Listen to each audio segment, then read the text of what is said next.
Muy buenas tardes a todos. Gracias por acompañarnos en esta jornada que sin duda tiene un significado muy especial para quienes creemos en el valor de nuestra historia, de nuestra memoria y de las figuras que construyeron con esfuerzo y dignidad. Hoy tengo el privilegio de presentar a don Alfonso Benito Rica, una de esas personas que desde el rigor, la pasión y la constancia ha dedicado buena parte de su vida a rescatar del olvido episodios y personajes fundamentales de nuestro pasado. Alfonso Benito Rica nació en Madrid en 1958. Es licenciado en Ciencias Económicas y Empresariales por la Universidad Complutense y durante más de 30 años desarrolló su carrera profesional en la empresa Procter & Gamble. Pero más allá del mundo empresarial, ha sido su compromiso con la historia lo que ha marcado profundamente su trayectoria reciente. Es historiador, investigador y conferenciante. Actualmente ocupa el cargo de secretario general del Foro para el Estudio de la Historia Militar de España, CEME, donde ha coordinado, escrito y difundido estudios centrados especialmente en la Guerra de la Independencia, el Trienio Liberal y los movimientos sociales del siglo XIX. Entre sus publicaciones más destacadas encontramos obras como El cura Merino, nuevas aportaciones a su figura histórica, Arrieros y espías burgaleses en la Guerra de la Independencia, la serie dedicada al bicentenario del Trienio Liberal y numerosas investigaciones sobre historia local de lugares como Arauzo de Miel, Sasamón o Aranda de Duero. Además, su labor divulgadora se extiende a múltiples medios e instituciones, siendo colaborador habitual en la revista anual Biblioteca 33 del Ayuntamiento de Aranda de Duero, el boletín de la institución Fernán González de la Real Academia Burguense de Historia y Bellas Artes, el periódico Tu Voz en Pinares, Burgos, Soria, en su sección de Historia y Cultura, y la entidad Adri Ribera del Duero Burgalesa, en contenidos sobre el patrimonio y memoria histórica. Esta tarde, Alfonso nos hablará sobre dos figuras claves de la historia de España. Por un lado, el cura Merino y por otro, el Séptimo Ejército dirigido por el general Gabriel de Mendizábal y Gaeta. Una figura para mí muy cercana, ya que es mi antepasado directo. Y gracias a investigadores como Alfonso podemos seguir ampliando el conocimiento sobre su legado. También quiero aprovechar esta ocasión para invitarles a asistir mañana, miércoles 11 de junio, a las 7 de la tarde, en el Círculo Vitoriano, a otra conferencia en la que seguiremos ahondando sobre la figura del general Mendizábal y nos centraremos en la destrucción del patrimonio histórico a través del monumento a la batalla de Vitoria, contando con dos historiadores magníficos como Pachi Viana y Carlos Riloa. Gracias por su atención y ahora sí con todos ustedes, Alfonso Benito Rica.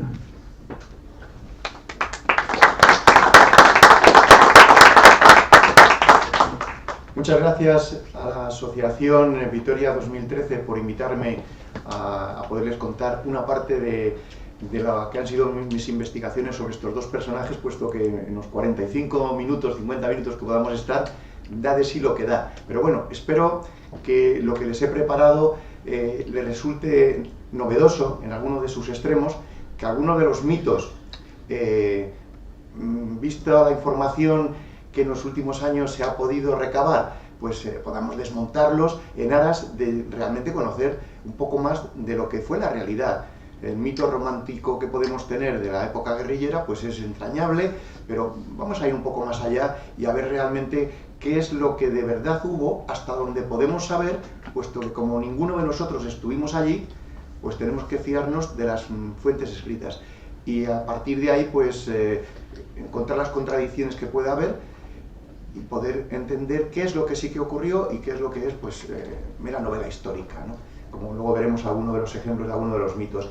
Y muchas gracias a ustedes por venir y dedicar pues durante una hora este tiempo a escucharme con lo que yo les voy a estar comentando. Ahí tienen en la convocatoria que ha preparado la asociación, a la derecha, una serie de guerrilleros, o mal llamados guerrilleros, porque ya entonces eran soldados del ejército español, del Séptimo Ejército, y ven que van con unos uniformes pardos. La verdad es que aquí en el Séptimo Ejército, como luego verán, la mayoría de los uniformes tenían colores pardos, era una tela sufrida, socorrida y además barata, porque es la misma que utilizaban los franciscanos. Es así, es una tela muy, muy común.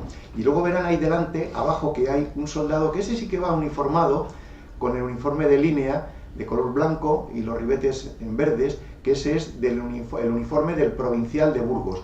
Estos sí que eran desde sus inicios soldados profesionales, que eran los suboficiales y suboficiales que en buena parte nutrieron al regimiento de la Arlanza, que era el regimiento pues, de los agricultores, de los ganaderos, de la gente normal que se dedicaba a cualquier empleo y que durante un tiempo pues, se unió al ejército obligado o voluntario, que ahí habría mucho que hablar de quién fue voluntariamente y quiénes fueron obligados.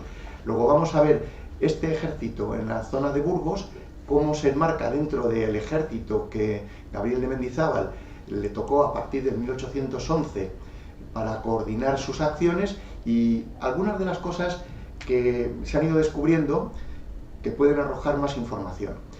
Este es el mapa de la península.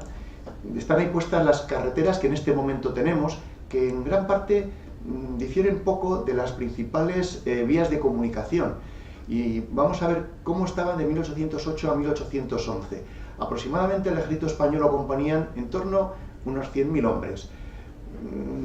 Podría haber alguno más, alguno menos, pues depende en función de los que pudiese haber heridos o enfermos. La guerrilla entre 35.000 y 50.000, pero nunca estuvieron todos combatiendo conjuntamente. Les pongo un ejemplo. En la zona de Burgos está perfectamente documentado que el cura Merino daba licencia a algunos de los soldados para que fuesen a sembrar. Más adelante les daba, en el otoño, les daba licencia para salir del ejército en el verano, ¿para ir a qué? A cosechar, a recoger la mies, porque de esa mies es de la que luego iban a comer los soldados que continuamente iban a estar empleados en el ejército. También los franceses, porque también recogían una parte de los franceses, y también pues había que atender al ganado, y no siempre las mujeres que quedaban, los hombres mayores y los niños podían atender, y otra cosa que no se conocía es que los soldados en ocasiones obtenían la licencia para poder ir a trabajar, porque todos tenían que comer de un trabajo de unos hombres que estaban pues dedicados a ¿qué? A pelearse. Si cogemos y vemos cuáles son las principales vías de entrada, aunque he puesto aquella por allá por la Junquera, aquella tuvo muy poquita incidencia por el este de la península. Realmente toda esta zona fue la que soportó el mayor paso de hombres franceses desde sus inicios, porque su vía de entrada era esa para ir hacia Portugal, que era realmente en sus inicios la razón de la entrada. Fue una engañiza, realmente aquello pues fue la principal de las razones. Esto que estoy poniendo en negro fueron las principales vías de comunicación que durante 1808 a 1811 se tuvieron que mantener abiertas por los franceses para poder comunicar los diferentes ejércitos franceses. ¿Dónde estaban los ejércitos españoles? Bueno, pues estaban en las zonas que no estaban cubiertas, obviamente, por el ejército francés. Vemos que el ejército francés del norte, el de esta zona, pues tenía el 30%. ¿Y cómo podía tener el 30%, una tercera parte, si estaba realmente en la entrada? Pues porque tenían que mantener abiertas las vías de comunicación, que luego vamos a ver que ese fue precisamente la mayor labor que tuvieron los ejércitos que estaban dentro del séptimo ejército. Y es que tenían que dificultar las comunicaciones todo lo que pudiesen. Y lo hicieron con bastante eficacia. Hay que reconocer que fueron eficaces porque lo hicieron, y algunos fueron muy eficientes porque llevaron al extremo el realmente cortar las comunicaciones. ¿Dónde estaba el ejército español? Pues el primero estaba en la zona de Cataluña, donde podía, huyendo casi siempre del ejército francés, porque el ejército español no mantenía posiciones en esa zona. Lo que hacía era también interrumpir y estorbar todo lo que pudiese. El segundo ejército español, ese sí que mantuvo hasta 1812, hasta que Suchet tomó Valencia, sí que mantuvo aquella posición. Era el único que realmente mantenía, junto al cuarto que estaba en Cádiz, gracias al soporte por mar de los británicos, que en aquel momento pues consiguieron mantenerlo fuera del alcance de los franceses. Y luego el ejército británico, su lugar preferido fue Torres Vedras como protección, todo el campo de Lisboa en aquella zona. Luego, cuando las cosas venían entre 1808 y 1811 mal dadas, por ejemplo en el invierno, se retiraban allá, y el ejército español se quedaba donde estaba, pues tenía que defender el espacio, puesto que no defendía las ciudades, salvo Valencia en aquel momento y Cádiz. Pero sí que teníamos una excepción en el sexto ejército español, en La Coruña, aunque momentáneamente en 1808 sí que llegó hasta allá el ejército francés, pero se reembarcó Moore, pero en pocos meses aquello fue ganado otra vez y ya no volvieron los británicos a estar ni prácticamente en Asturias ni prácticamente en Galicia. Luego el sexto ejército español también mantuvo bastante bien aquellos puertos que eran por los que entraba buena parte del avituallamiento que hacía falta. Ahí se han puesto unos porcentajes de distribución del ejército francés. Esto es muy difícil de evaluar en cada momento, porque hay que tener en cuenta que son fotos fijas de un momento que es la evolución de unas necesidades que tenía cada uno de los ejércitos. Pero sí que nos sirve para poder entender la importancia capital de la llave de entrada y de salida que suponía toda esta zona del norte.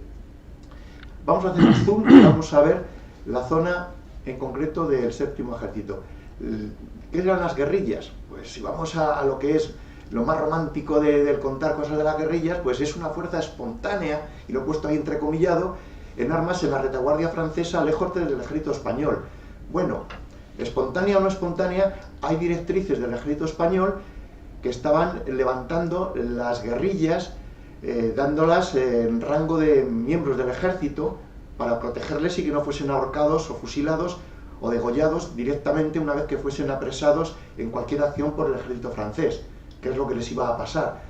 Y empezaron ya a armarse, pues la primera de ellas fue las partidas de la Cruz Roja. La Cruz Roja no la que conocemos ahora, sino la Cruz de San Andrés, que eran, en aquel momento eran las aspas del ejército español, era la Cruz de San Andrés. Luego se levantaron esas partidas, el cura Merino fue uno de los primeros que se acogió junto al empecinado en la zona sur, y a partir de ahí dijeron que somos ya soldados. Bueno, eran soldados de aquella manera, no iban uniformados, cada uno se vestía con la ropa que podía, que era la que traía de casa, y luego pues cogía los correajes de aquellos soldados franceses que apresaban y se les morían por el camino, los mataban, porque esa es la realidad, y utilizaban ropas francesas y buena parte de todo lo que le podían coger al ejército francés en la guerrilla. Espiaban, combatían y subsistían en la zona controlada por el ejército francés. Es que muchos de ellos, como decía al principio, es que estaban defendiendo su zona, eran de la comarca. El empecinado, por ejemplo, le llegaron a secuestrar a su madre y si no se entregaba, la amenaza era de matarla. Eso sí, dijo, bueno, pues mi madre fallecerá, pero yo a continuación, por cada uno de mis soldados, después de haber muerto a mi madre, van a caer 100 franceses. Voy a dejar de entregar prisioneros, que los llevan hacia Ciudad Rodrigo para llevarles hacia el este y embarcarles luego hacia el Reino Unido. Bueno, pues voy a dejar de entregar prisioneros. Pues mira que se lo pensaron. Su madre la liberaron. Estaba en Aranda de Duero prisionera y la liberaron. Luego, era un momento muy, muy duro para todos. Pero aquí ya empiezo a poner una palabra, espiaban. En su momento, la mayor de las importancias que le daba el ejército británico era que les entregaban información, las valijas diplomáticas, las valijas del ejército, aunque fuesen codificadas, porque cada vez que las apresaban no se podía fotocopiar. Lo que hacían era mirarlas, no sabían qué hacer con ellas, pues pasarlas hacia Ciudad Rodrigo, cuando todavía Ciudad Rodrigo estaba defendido por Pérez de Rasti, y de allí ya tenían una salvaguarda segura para llegar a manos británicas. Ellos ya se encargaban de decodificarlo o pasaban a Cádiz, y en Cádiz el ejército español ya tenía allí, con el gobierno de la regencia, la información de primera mano. Luego, esa información fue básica durante toda la guerra, y hasta el final no lo reconoció Wellington, que muchas de las acciones que emprendió no es porque acertase en la estrategia que él estaba en ese momento decidiendo, es que tenía información y sabía buena parte de los movimientos del ejército francés, sobre todo los movimientos de comida. Cuando había fuertes movimientos de comida, sabía que el ejército se iba a mover para allá, sino para qué iban a llevar la comida o iban a llevar para allá las armas, lo que eran los avituallamientos. El método de lucha pues era irregular, era un método de lucha irregular y era de fuerte desgaste para todo el mundo, pero los franceses ya cuando venían a Vitoria, normalmente en Centro Europa, después de que se tenía una gran guerra, una gran batalla, se llegaba a un armisticio y había una paz relativa. Los correos podían ir, el edecán podía ir perfectamente con 3 o con 4 personas que les auxiliasen y podían circular por Alemania, por Austria, por cualquier parte podían circular. Aquí no, aquí tuvieron desde el principio que poner fuertes destacamentos de caballería para poder llevar los correos, y luego ya lo que organizaban, como luego veremos, son convoys convoys que llevaban a su vez cañones. Es que llevaban divisiones. Algunos generales de división como Van der Meissen, que luego hablaremos de él, en relación también a Mendizábal, pues era un general de división que se iba con 4 y con 5.000 hombres, pero vamos, iba perfectamente artillado con sus escuadrones de artillería, porque estaban continuamente aguijoneados por esas molestas avispas que suponían las guerrillas, ¿no? Y luego, bueno, pues a mí me gustaba esta frase, es de la época, y decía, un guerrillero tenía un corazón de león, los pies de liebre y vientre de una mosca. Bueno, pues esto es un poco mito. Sí, corazón de león, porque en muchas ocasiones se iba resabiado, había salido de casa porque le habían quemado las cosechas o habían matado a alguien de su familia, o en fin, salía muy cabreado, y ese cabreo le hacía que era realmente peligroso, porque iba por todas, ¿no? Cosa que en el ejército de línea sí iban, pero iban disciplinadamente, pero estos iban muy indisciplinadamente, pero con una eficacia tremenda, ¿no? Desde el punto de vista local respecto a los invasores. Los pies de liebre, pues sí, es que muchas veces iban andando, tenían poca caballería y tenían que ir andando, pero conocían el terreno, conocían perfectamente los collados por los que podían pasar de unos valles a otros, y sabían dónde se podían guarecer, dónde había tenadas, donde estaba el ganado en el monte, y allí sabían que tenían un techado en el poderse guarecer. Esto era muy importante. Por eso podían desaparecer y aparecer a los 15 días, y decían, ¿y cómo esta gente aparece? Pues sí, aparece porque ha estado dicen, en una cueva. Bueno, no hay tantas cuevas donde pudiesen estar. Solían estar pues en estas tenadas, en estos caseríos que están perdidos en la zona de montaña, ¿no? Y luego el vientre de una mosca, es que donde no hay mucho que comer, te acostumbras a con poco subsistir. Luego, esto pues es algo común. ¿Quiénes eran estos guerrilleros de Somosierra, de lo que es el sistema central para el norte? Pues uno de los primeros que empezó fue Juan Martín el Empecinado, que llegó a estar con Mendizábal como una especie de colaborador desde muy lejos, porque el Empecinado estuvo encuadrado en el segundo ejército, en el de Valencia, pero era una forma de taponar que no subiesen desde Madrid, por toda la cuenca de las Alcarrias y de Guadalajara, que no subiesen ayudas del rey José al ejército de Napoleón, porque esta zona nunca fue la España del rey José Napoleón I, fue de ¿quién? De Napoleón directamente, de su hermano, del emperador.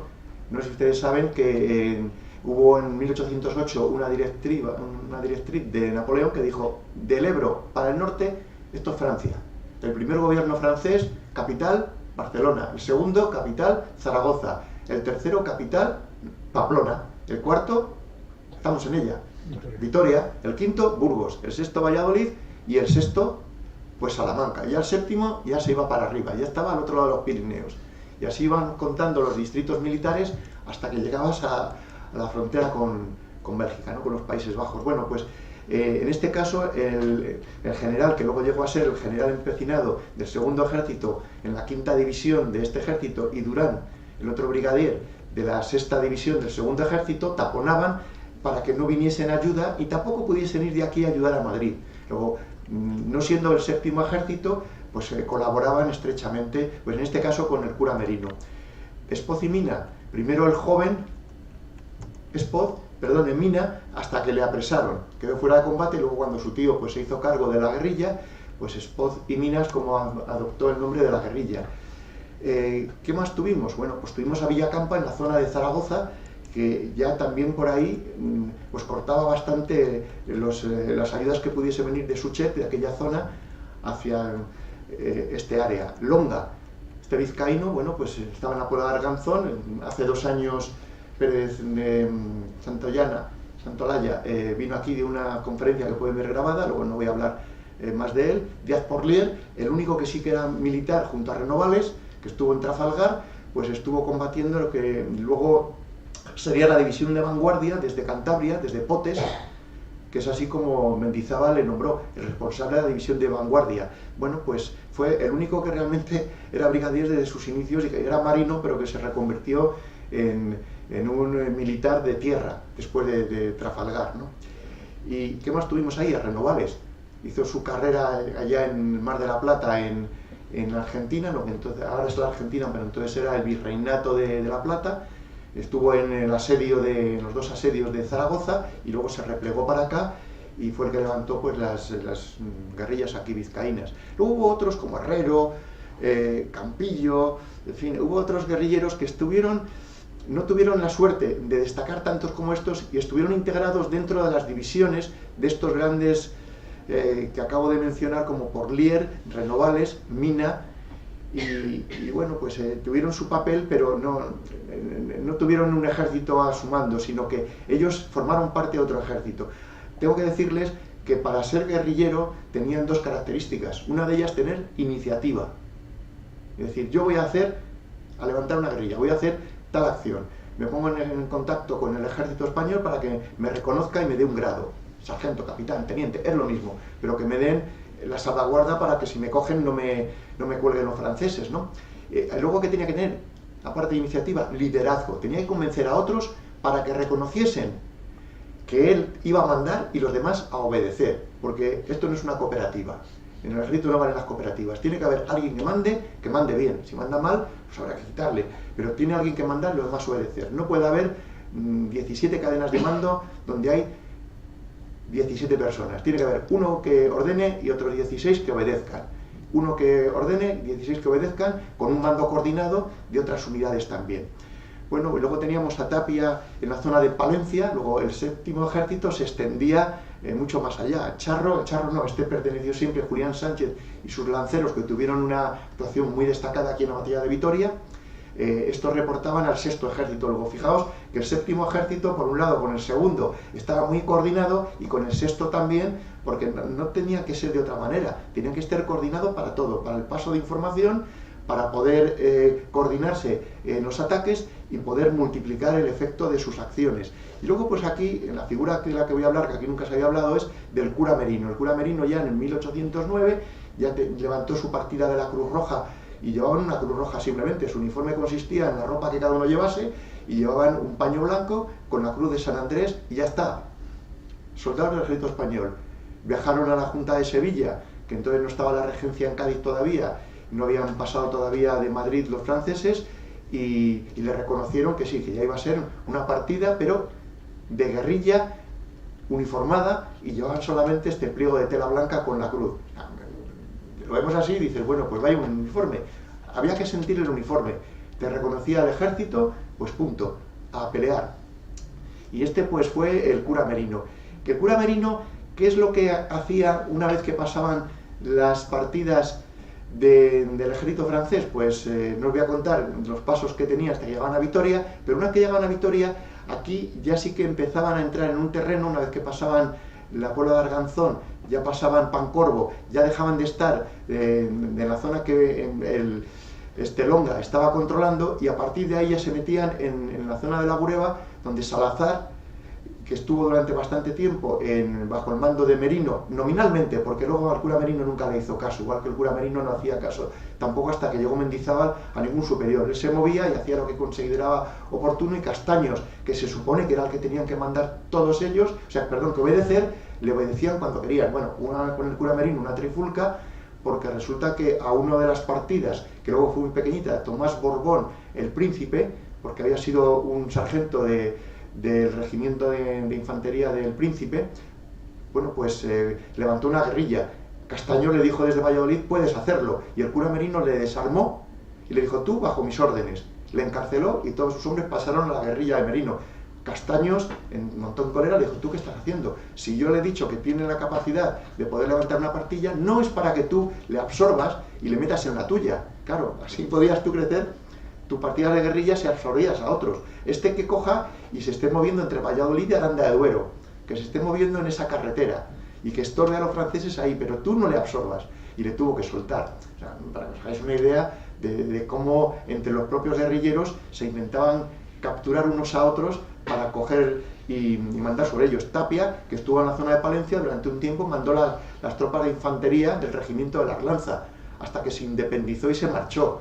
Y el cura Merino le puso precio a su cabeza, de fusilarlo donde se le cogiese. así de cruel. Entonces, las partidas de guerrilla uniformadas e introducidas en el ejército español eran muy sui generis. Vas viendo los partes que iban circulando de lo que hacían y las órdenes que recibían y luego cómo las interpretaban, y realmente llamaba la atención de que tenían una fuerte dosis de iniciativa, de liderazgo también, porque les obedecían sus soldados. La mayoría de las veces, alguno tuvo alguna vez que se le rebelaban también los soldados. El empecinado le ordenaron del segundo ejército: replígate hacia Valencia para ayudar a Valencia, cuando Suchet iba ya en el 1812 a la conquista de Valencia, y sus soldados se la amotinaron. ¿Qué os parece?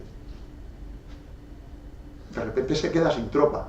Bueno, pues no pudo acudir el empecinado, porque sus soldados no quisieron ir. Como la mayoría de la zona de Guadalajara y provincias de alrededor, no querían marcharse de la zona que era su zona natural de nacimiento, porque querían seguir defendiendo su zona natural de nacimiento.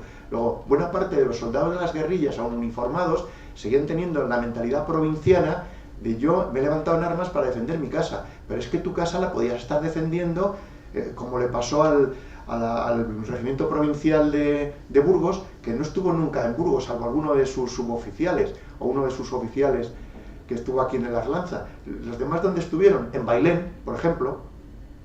Al final de la guerra, probablemente burgaleses, en el regimiento de Burgos habría muy pocos, porque por muertes, por enfermedades, iban causando bajas e incorporaban soldados de allá donde se encontraba el regimiento. Es así de simple. El de Soria nunca estuvo en Soria. ¿Dónde estuvo? Pues estuvo en la zona de Galicia, León y por aquellas áreas. Los regimientos de las milicias de aquí no sé dónde estarían, pero seguramente que aquí no estuvieron, porque no estaba ninguno en su sitio. Estaban donde, desde un punto de vista global, el responsable de todo el ejército allí donde les colocaba. Luego, estas tropas que estaban acá eran tropas del ejército, que provenían de ejército guerrillero, y que luego veremos como en el 1813, aún así, no les sentaba muy bien que les dijesen: vamos a pasar a Francia. No, para ellos algunos, que ya hemos acabado, que ya les hemos echado al otro lado. No, que eres el ejército español, que tú vas donde vaya tu tropa. Y tu tropa en este momento te ubica al otro lado, pues tienes que ir. O sea que no terminaron de entender muy bien, y todo está documentado. Luego tenían los oficiales una fuerte labor para poderse imponer. Luego tenemos ahí el sexto ejército español, y en el 1811 lo que se produce es que ya desde la regencia en Cádiz dijeron: esto no se puede tener así. Y el propio Wellington, seguramente a un Castaño, lo hablarían y dirían: vamos a tener que levantar nominalmente un séptimo ejército, los soldados los tenemos ya allí. Lo que hace falta es enviar a alguien con el talante suficiente de iniciativa y liderazgo, y además con el bastón de mando, a ver si los mete en vereda para que entre ellos colaboren mucho más. Porque es que hasta entre ellos se peleaban, entre comillas, por la comida. Se peleaban, entre comillas, ¿por qué? Pues por coger y levantar más levas de soldados. En la zona de Belorado hay ejemplos en el ayuntamiento como Longa. Allí levantaba tropa, pero es que también bajó hasta allí Díaz Porlier a por soldados. Pero desde Cantabria, pues sí, bajaba a por soldados, entendiendo por soldados hombres de 16 en adelante, y que no pasasen de 25 años, 30 a lo sumo. Gente muy joven. Los demás ya eran muy mayores a partir de esas edades. Entonces, hasta allí en el ayuntamiento tienen cómo ha venido Porlier y se ha llevado a 7 vecinos. Oh, pero que ha venido desde allá arriba. Pues sí, Longa se cabrearía, seguro. Pero también Salazar venía de la Bureba y se llevaba gente de allí. Pues sí, pero iban y cada uno pues peleaba como podía. Esto había que ponerle coto. Entonces el ejército lo que decidió es poner a un militar que había sido ciertamente controvertido hasta la batalla de la Albuera, donde peleó como soldado, un soldado, puesto que le habían quitado el mando, ya era brigadier, ya era general, por unas decisiones desacertadas que tuvo, no coincidían con las órdenes que le dieron, y perdió una serie de combates. Entonces le quitaron del mando, y él pidió en la Albuera, en la batalla más sangrienta que hubo en la península, allá en Badajoz, pidió ir de soldado. Dijeron: vete de soldado.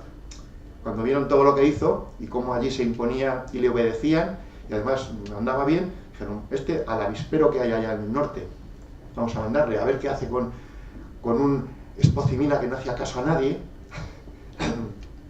Tenía un temperamento muy fuerte, con un Renovales que también había que echarle de comer aparte, con un Díaz Porlier que, bueno, pues era más disciplinado, y con un Merino que hacía también lo que quería, y con tropas que tenía cada uno de ellos, que a su vez tampoco les obedecían a ver, sí, decían, yo te debo fidelidad como mi jefe, pero al final yo hago un poco en la zona donde estoy lo que quiero. Hay que entender que nunca iban todos juntos, no podían comer en una zona todos juntos.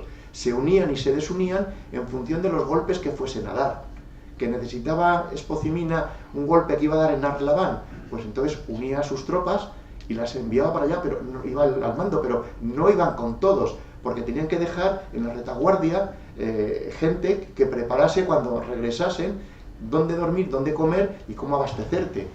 O sea, esto era imprescindible. Y luego los heridos que llevabas, dónde cuidarlos. Luego tenías que ir dejando el semillero por el camino, cuando te fueses a replegar, sí, heridos ibas a traer. Algunos no iban a poder venir porque habían fallecido.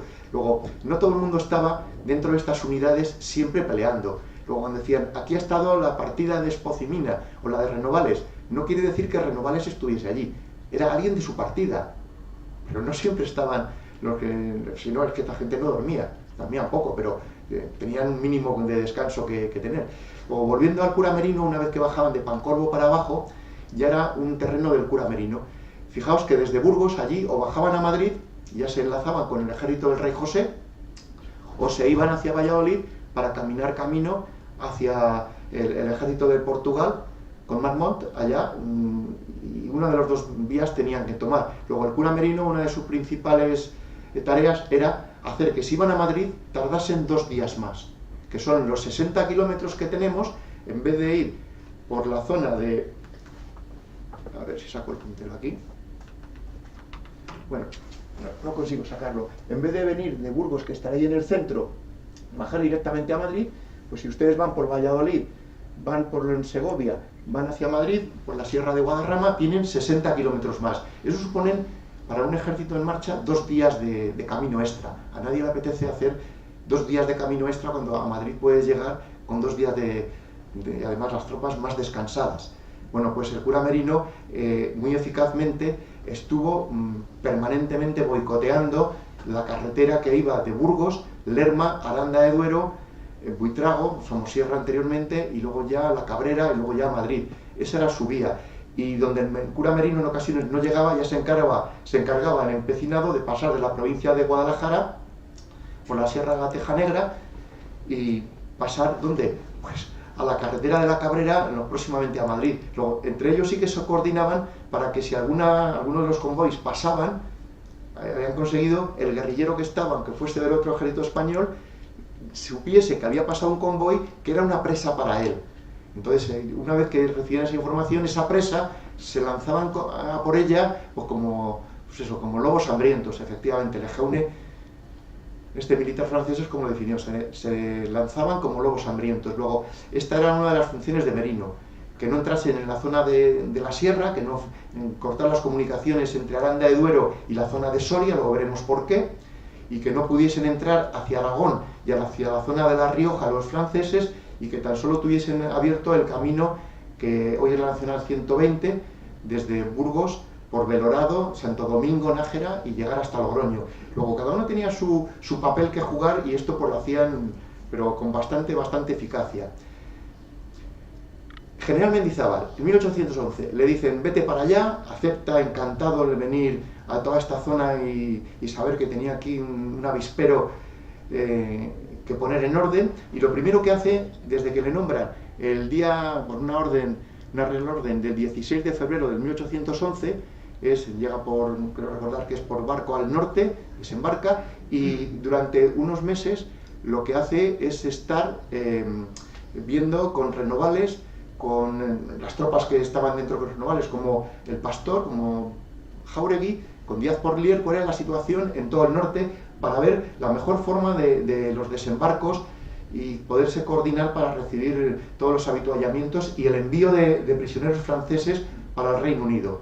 Y luego, pues, lo que hizo el día 28 de febrero, esto está en un documento que es una delicia leerlo, en la Diputación Provincial de Vizcaya, el archivo de Longa que compró la Diputación, del cual Pérez de Santayana ya habló hace 2 años, pues es una delicia leerlo. No habló en aquel momento ni su conferencia de esta parte, pero lo que hizo es, ya conozco a los 2 máximos responsables que voy a nombrar aquí en el norte, que son Renovales y Díaz Porlier, ahora tengo que ir a ver a quién nombro los responsables de la zona que me pilla hacia el este. Espocinina estaba llamado a ser el que iba a nombrar, y luego al sur pues el cura Merino. Entonces el 28 empezó por Celada, salió de Potes y estuvo en Celada. El día 1 de diciembre en Moneo, el día 3 de diciembre en Oña. Vayan, se han dado cuenta, si van por el camino y van ubicando, que iban bastante deprisa en pleno invierno, con un frío que pelaba. En aquellos años los inviernos fueron durísimos con nieve, iban tropas solamente de caballería, y estos son los pueblos en los que pasaron y pernoctaron o comieron. Y lo iba reflejando la tropa de Longa, que fue el que la acompañó en todo el camino.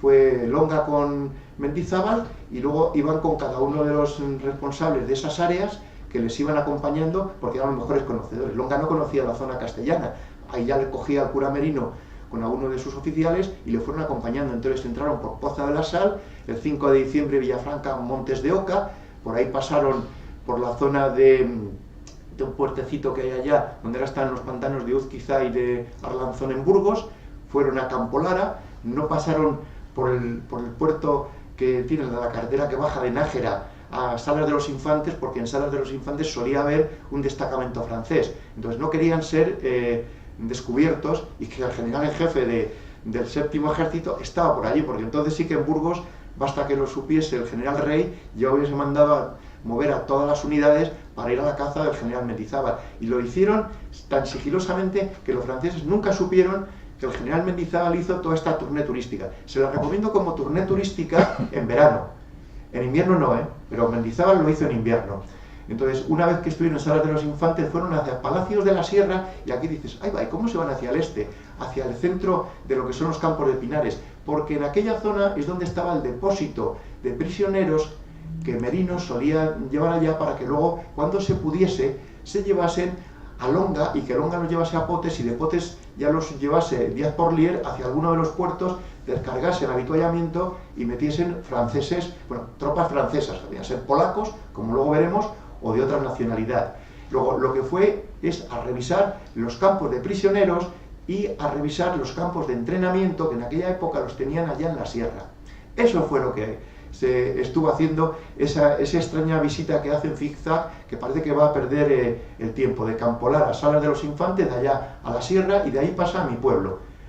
El 9 de diciembre está en Arauzo de Miel. Allí el cura Merino fue uno de los campamentos que tuvo durante bastante tiempo, ahí, y en el Trienio Liberal y en la Primera Guerra Carlista. Por lo que fuese allí, se le debió tratar muy bien, y pasó bastante tiempo en Arauzo de Miel. De allí pasó a Peñaranda de Duero, y yo cuando vi esto dije, ¿cómo puede ser que 15 kilómetros utilice un día para pasar? Y en pleno invierno, que ya está saliendo de la sierra y va ya a la zona de la ribera, que el clima es mucho más benigno. Pues tenía su razón, porque en aquel momento la Junta Superior Patriótica, el poder civil en Burgos, en la clandestinidad, estaba allí, en Peñaranda de Duero. La habían deshecho, como luego veremos, en Villacadima y en Grado del Pico. Habían apresado a los franceses gracias a un traidor burgalés, que era el jefe de policía de la provincia de Burgos, que luego también aparece en un documento, y entonces una de las columnas móviles apresó a la Junta Política de Burgos, y los que no estaban allá en ese momento reunidos y estaban fuera haciendo sus cometidos en otras zonas, fueron los que volvieron a reconstruir la Junta Provincial de Burgos, y en aquellos días pues estaban en esta zona. De ahí pasaron a... pasaron a Gumiel de Izán, y aquí rodearon Aranda de Duero. Aranda de Duero, ahí estaba el comandante Columnia, y tenían una fuerte guarnición en Aranda de Duero, como punto neurálgico, que era tanto de Burgos-Madrid como de Valladolid a Soria, y allí pues lo tuvieron cogido durante toda la guerra y fuertemente guarnecidos. Entonces no se enteraron de que pasaron por el norte de Aranda de Duero, pasaron por Gumiel de Izán, que son esas bodegas de Portia que ven cuando van por la carretera. Bueno, pues por esa parte del norte pasaron y se fueron hacia el oeste para ver allí cómo estaban los pasos sobre el Duero, entiendo, porque fueron hasta Roa de Duero, tuvieron allí, no entraron en Roa, porque Roa también solía tener guarnición y no querían ser descubiertos, pero sí que tuvieron que pasar por San Martín de Rubiales, que es el puente anterior a Roa que hay sobre el Duero. Luego, una vez que llegaron allá, pasaron ya otra vez hacia el oeste, para rodear por el sur del río Duero, Aranda de Duero, y encaminarse hacia Aragón y hacia Navarra. Luego, fíjense qué tourné que se pegaron en pleno invierno. De allí pasaron por Fuentecésped a Ayllón, lo que hoy sería Segovia, y a partir de ahí, del 14 de diciembre al 3 de enero, ya no he hecho un salto para irnos a Sangüesa, que es donde quería llegar. Ahí se unió a Espoz-y-Mina, y ahí es donde él decidió, seguro que fue en ese combate, en esa batalla, que su segundo al mando del séptimo ejército no iba a ser Díaz Porlier, cosa que a Díaz Porlier le sentó muy mal, que nombrase como el segundo del séptimo ejército, el segundo jefe, si a él le pasaba algo, a Espoz-y-Mina. Y es cuando le vio, textualmente está escrito, fue la acción de Rocaforte, el día 11 de enero. Fíjense que llega a Sangüesa el día 5, hasta el día 11, ¿qué es lo que hace? Pues porque estaban tropas francesas y estaba Espoz-y-Mina y les estaban midiendo las fuerzas, y los franceses le estaban midiendo las fuerzas. Hasta entonces las tropas guerrilleras lo que hacían era emboscar, pero Espoz-y-Mina ya se sentía fuerte como para poder plantarle cara, levantar la cabeza y decir, que estoy aquí. A ver quién ataca primero, quién encuentra el punto débil del enemigo y lanza el ataque, y te lanza un ataque de cara, no esperándote para emboscarte. Entonces, cuando eso Espoz-y-Mina lo está urdiendo en este momento, dijo, yo a por este sí que voy, a por este puedo, me siento con fuerzas. Claro, pues habría que ver la cara de sorpresa que tuvo que poner Mendizábal, que dijo, que hace 4 años, 3 años era un labrador, que sí, que estuvo en el ejército como soldado, pero que ahora está diciendo que va a medirse con un general francés, que le va, y le cedió el mando a Mendizábal, y le dijo, mi general, ¿quiere mandar? Dijo, no, mándelo usted. Y el general Mendizábal estuvo de espectador, de cómo daba órdenes, cómo contramarchaba, y ganó la batalla de él. Eso sí que fue más que un combate, fue una batalla, la de Rocaforte. Estuvo Mendizábal unos días más allá, pero ya el 15 de enero se marchó, ya estuvo en Calahorra, ya estaba entrando de nuevo por el Valle del Ebro y ya iba de camino a Potes. De allí ya saltó, en enero estaba el 17 en Arnedo, hay un salto de 4 días, por no cansarles no le pongo más detalles, el día 21 ya está en Quintanilla de Sagarcía, ya va hacia la zona de la Bureba, y ya está el 22 en Poza de la Sal, el 23 ya está en Moneo, y el 3 de febrero en Potes. Fíjense qué vuelta se hizo en pleno mes de enero, teniendo que eludir las columnas móviles, que aunque serían escasas también las habría, de los franceses, y no pasando por los puntos principales de avituallamiento. Él lo que quería era ver precisamente cuál era la fuerza que tenían tanto el cura Merino como Espoz-y-Mina, y cómo controlaban a esos otros guerrilleros que los tenían encuadrados dentro de sus batallones y que les podían obedecer o no, porque a veces no les obedecían, simplemente decían que no habían recibido la orden. El caso es que no estaban donde se les esperaba, y si tú les esperabas para que te apoyasen en una acción y no venían, pues resulta que te podían dejar con las espaldas al aire, por no decir otra parte menos noble de la espalda. Bueno, pues esto es lo que seguramente, porque no ha escrito sus memorias Mendizábal, estuvo viendo. Luego ya tenía un cuadro bastante claro en el mes de febrero de con qué fuerzas contaba, cuáles eran las guerrillas uniformadas que tenía, las que iban todavía con malos uniformes, y de qué manera podía mover esas piezas como en un gran tablero de ajedrez para poder moverse como un ejército, es decir, coordinado para atacar, no para simplemente emboscar, que es lo que hasta entonces estaban haciendo, y no era algo fácil de hacer. El caso es que, bueno, aquí he puesto la frase que antes le dije el coronel entonces Lejeune, que dice, los guerrilleros se comportaban como lobos hambrientos, pero el general Mendizábal realmente ya quería algo más que guerrilleros como lobos hambrientos, sino como soldados disciplinados que fuesen capaces de atacar una posición, conquistarla y luego mantenerla, ir conquistando terreno y mantenerlo. Eso era lo difícil, que hasta entonces no se había conseguido. Bueno, ¿qué es lo que Mendizábal además hizo? Pues ya en el 1812, con esta película que tenía de con qué fuerzas contaba, pues ya empieza a hacer los partes como un regimiento que está dentro de un ejército, y aquí, bueno, pues ya el primer cuerpo de ejército es el de Juan Díaz Porlier, y le designa como de vanguardia. Ahí viene a la derecha, que a su vez lo subdivide en varias unidades, y ahí estaban ya pues todos los guerrilleros que a su vez estuvieron en un momento determinados como actuantes por libre, y que a partir de ese momento pues ya tenían que estar supeditados a estar donde se les ordenaba y no a tomar iniciativas como hasta entonces habían tomado. Y fíjense que no aparece como el primer cuerpo de ejército, el de Merino. No aparece Merino como coronel, porque en aquel momento era coronel. Y se conoce que Mendizábal en un principio no tenía muy claro que el responsable de esa unidad en toda la zona de la meseta central iba a ser el cura Merino el que iba a mandar. No lo tenía muy claro. Pero a mí lo que me llama la atención de este documento, y luego verán por qué, es que está expedido en la imprenta el 8 de agosto de 1812. Yo creo que esa fecha debería de ser anterior porque Mendizábal ya lo tenía muy claro, puesto que había estado en el invierno visitando a cada uno de los 4 comandantes que iba a designar. Y sin embargo a Merino le pone como relegado, como coronel, que estaría al mando de un batallón, de un regimiento con varios batallones, pero no parece que está predestinado a ser el responsable de una unidad completa de ejército. Y el propio Mendizábal, por una acción que ahora vamos a ver a continuación, le recomienda como brigadier y responsable, y además responsable, en el mes de abril de 1812, y todavía le pone aquí en este documento, en agosto, como coronel.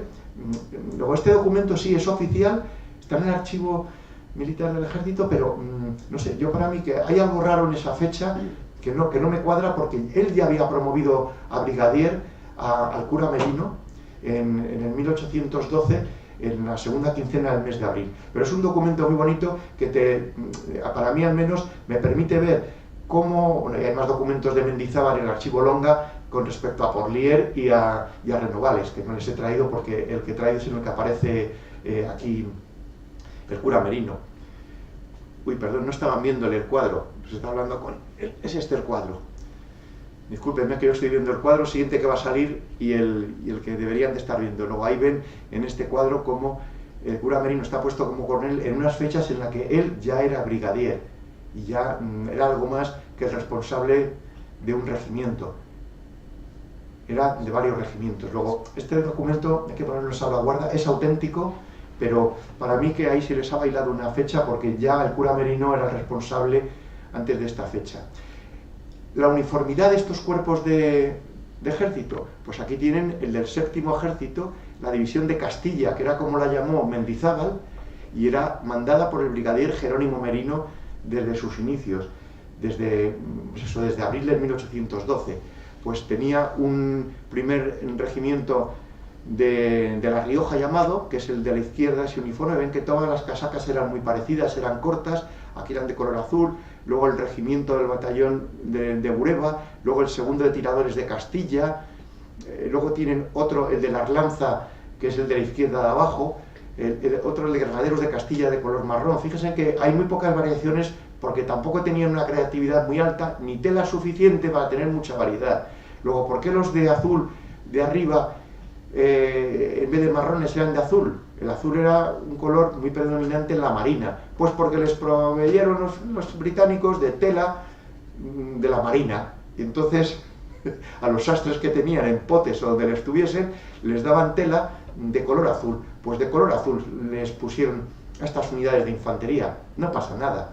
Los húsares eran más guapos, eran menos en número, entonces les ponían ya unas casacas mucho más bonitas, más elaboradas, con esos cordones tan bonitos, ¿verdad?, que servían para parar los golpes. Cuanto más tuviese era como una especie de coraza. Con los sablazos, pues todo lo que tú tuvieses ahí delante eran estorbos que tenían, igual que los sacos eran tan grandes, eran de cuero duro, para poder detener un sablazo de caballería. Luego ahí tienen una mezcla de uniformes y de colores, y esta es la variedad que tenía el cura Merino. Luego el cura Merino tenía realmente mandando sobre sus órdenes, bajo sus órdenes, el regimiento de infantería de la Arlanza y el regimiento de húsares voluntarios de Burgos. Las otras 5 unidades nominalmente estaban a sus órdenes, pero estaban a veces muy lejos y en otras ocasiones no les daba tiempo a llamarlas para una acción. Entonces, es muy bonito verlo así, pero nominalmente solamente. La división de Iberia, la de Longa, pues aquí tienen los uniformes y nuevamente pues volvemos a ver unos uniformes de color azul. Ya sabemos por qué el de los colores azules, y luego hay otras que están sin ningún color porque no se han encontrado testimonios de cómo eran esas unidades, cómo vestían, no se han encontrado. Entonces, esta investigación está hecha, que me olvidé anteriormente de decirlo, por Francisco Vela, un historiador que pertenece, como yo, como Justo Bobadilla, al Foro para el Estudio de la Historia Militar de España, Entonces, pues él es un ilustrador fenomenal y nos hace ilustraciones de acciones, y a su vez hizo esta de los uniformes. Pero donde no encontramos el título, la descripción del uniforme, pues simplemente se pone como hay cierta confusión, y en algún momento a lo mejor pues se encuentran testimonios en algún sitio de cómo eran los uniformes. La división vascongada, la de Renovales, pues esta era toda marrón, aquí no tenía colores azules, con algunas solapas rojas, bocamangas rojas, y así se podían distinguir unas unidades de otras, pero no siempre todas ellas le reportaban a él. Otra de las divisiones, la de Navarra, bueno, pues la de Espoz y Mina, nuevamente aquí tenían el marrón porque conseguían ternas marrones, pero tenemos ahí una división, la cuarta de voluntarios vascongada, que no se sabe cómo era, ni idea. En ningún sitio ha encontrado Paco Vela de qué color podían llevar los uniformes. Sí que tenían dos uniformes diferentes de húsares, uno de azul y otro de verde, y este pues es muy fácil. Aparte de que Longa, que era muy apuesto y muy guapetón él, ya se ha encargado de que tuviésemos dibujos y hasta una pintura de él. Cura Merino no nos ha dejado nada, Díaz Porlier tampoco y Renovales tampoco. Pero Longa sí, de Longa hay mucha más información. Navarra es esta, y ahora nos vamos al de Cantabria, que sería los uniformes, fíjense que son todos azules. El de húsares también tiene hasta la pelliza azul y roja la casaca. Qué curioso. ¿Y por qué de rojo? Pues porque los británicos le estuvieron proveyendo de tela roja, que era el color predominante en el ejército británico. Luego, se hacían los uniformes como se podía. Y si vamos a ver las unidades que había en La Mancha, en las guerrillas que hubo allí de Francisquete, pues vemos que no se parecen en nada a las que había aquí, porque las telas que consiguieron fueron otras. Y en ocasiones podemos ver que la unidad de voluntarios de Madrid, pues dices, ahí va, si el segundo que estaba encuadrado dentro del ejército del empecinado, dice, pero si parecen franceses. Claro, es que en el 1812 uno de los depósitos que el empecinado consiguió de tela y de uniformes ya confeccionados eran franceses. ¿Qué iba a hacer? ¿Descoserlos? Pues no, les arrancó todas las insignias francesas, les puso las escarpelas españolas y dijo, este es mi segundo regimiento. Y algunos los habéis visto en Madrid en las recreaciones que dicen, pero si parecen franceses. Sí, es que son franceses auténticos, confeccionados en su momento para el ejército francés. Luego cada uno se vestía como podía. Pero hemos visto ahora qué es lo que se encontró Mendizábal desde el punto de vista militar, que tenía ahí que bregar pues con una serie de personas muy difíciles. Pero luego también tenía las juntas patrióticas, que era el poder civil en la clandestinidad, que también mandaban. Bueno, aquí mandaba todo el mundo. Bueno, pues en la zona de Burgos se encontró con que en el 1809, el 13 de junio, en Salas de los Infantes, en la clandestinidad, la Junta Superior de Armamento, que la mandaba el marqués de Barrio Lucio, se marchó de Burgos y luego pues cambió de nombre y ya le autorizaron a que siguiese utilizando el nombre de la Junta Patriótica Provincial de Burgos. Y montó todo un aparato de propaganda y de mando político para poder abastecer de lo que pudiese al cura Merino en la clandestinidad, puesto que iba a ser su principal guerrillero el cura Merino. Todas las juntas patrióticas tenían siempre un guerrillero que era al que le abastecían. La Junta de Guadalajara pues fue al empecinado. El empecinado no vio que en Aranda de Duero podía subsistir, tenía a otro coloso que era el cura Merino al norte, pues cogió y encontró un área grande para poder luchar pues en la Junta Superior Patriótica de Guadalajara y Sigüenza. Bueno, pues ahí tienen toda una serie de personas y verán que cada uno de ellos, pues la profesión es, se lo voy a leer porque era muy curioso, pues bueno, el marqués de Barrio Lucio era regidor perpetuo de Burgos, era un aristócrata, pero luego Eusebio Fajardo Calderón, pues este era el magistral de la Catedral de Santo Domingo de la Calzada. Melquiades Ortiz de Covarrubias era el presbítero de Salas de los Infantes. Ortiz de Covarrubias José, su hermano, era natural de Salas de los Infantes, era abogado. Mauricio Domingo de Pedro era presbítero, sacerdote de Quintanar de la Sierra, de esa zona en la que fue Mendizábal, donde estaban los depósitos de prisioneros y las zonas de entrenamiento en plena sierra. José Gregorio de Navas era del Burgo de Osma. Pedro Gordo, natural de Burgos. Eulogio de Muro, natural de Navarrete. José Ruiz de Burpegui y de Batarani. Me pueden decir, ¿y estos qué hacían en la Junta Provincial de Burgos? A ver, cuando leamos historia, no novela histórica y no cuentos, tenemos que hacernos una idea que las provincias no son las que tenemos hoy en día, que la provincia de Logroño existía desde 1830, una reorganización que hubo, con unas poquitas tierras que se cogieron a Álava, otras de Aragón, otras de Soria y la mayor parte de Burgos, ¡pum!, nace la provincia de Logroño, ¿no? Bueno, y así sucesivamente. Hubo también otra junta que tuvo poca vida, de Joaquín Arbizu, que dijo en Soto de Cameros en septiembre de 1809, pues yo me voy a dirigir aquí, puesto que Logroño está tomado por los franceses, en una junta superior patriótica también. Tuvo poca vida. El marqués de Barriolucio no demostró un carácter aguerrido y entonces pues se marchó de la Junta Patriótica de Burgos, quiso levantar una en la zona de Cameros, pero iba ya un poco desprestigiado, tenía muy pocos soldados que le siguiesen y estuvo un poco tiempo acá en La Rioja y luego ya se pasó a Cuenca y con el segundo ejército a Valencia. O sea que fue una zona más cómoda donde el ejército español estuvo defendiendo y manteniendo el terreno hasta 1812, hasta que lo conquistó Suchet.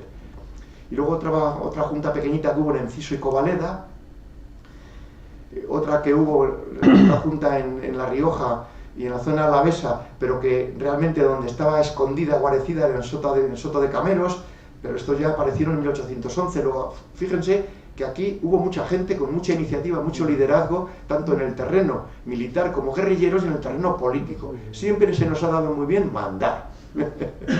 ¿Verdad? ¿Verdad que sí? Bueno, pues esto es un buen ejemplo. Y luego había otra junta en Soria, que esta pues era la que mantenía al brigadier Durán, pero esta reportaba más al segundo ejército en Valencia y no reportaba para nada a Mendizábal.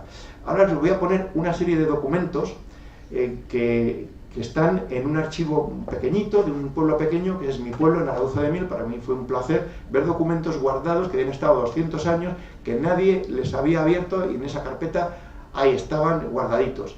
Es una carta que se manda al pueblo, en el cual se mandaron a todos los pueblos, cuidado, no solamente a este, pero en muchos pueblos igual no se ha guardado el documento. Dice: la Junta Suprema en Sevilla, que es donde estaba, ordeno que todo el mundo diga el oro y la plata que tiene y que done al ejército español, al poder político, la mitad.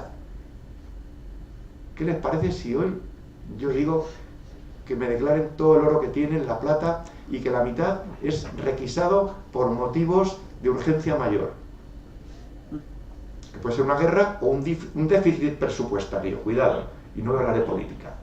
Una necesidad del Estado. Bueno, pues donde había oro o plata y te llevas la mitad, ya sabes dónde puedes ir a buscar la otra mitad, ¿verdad?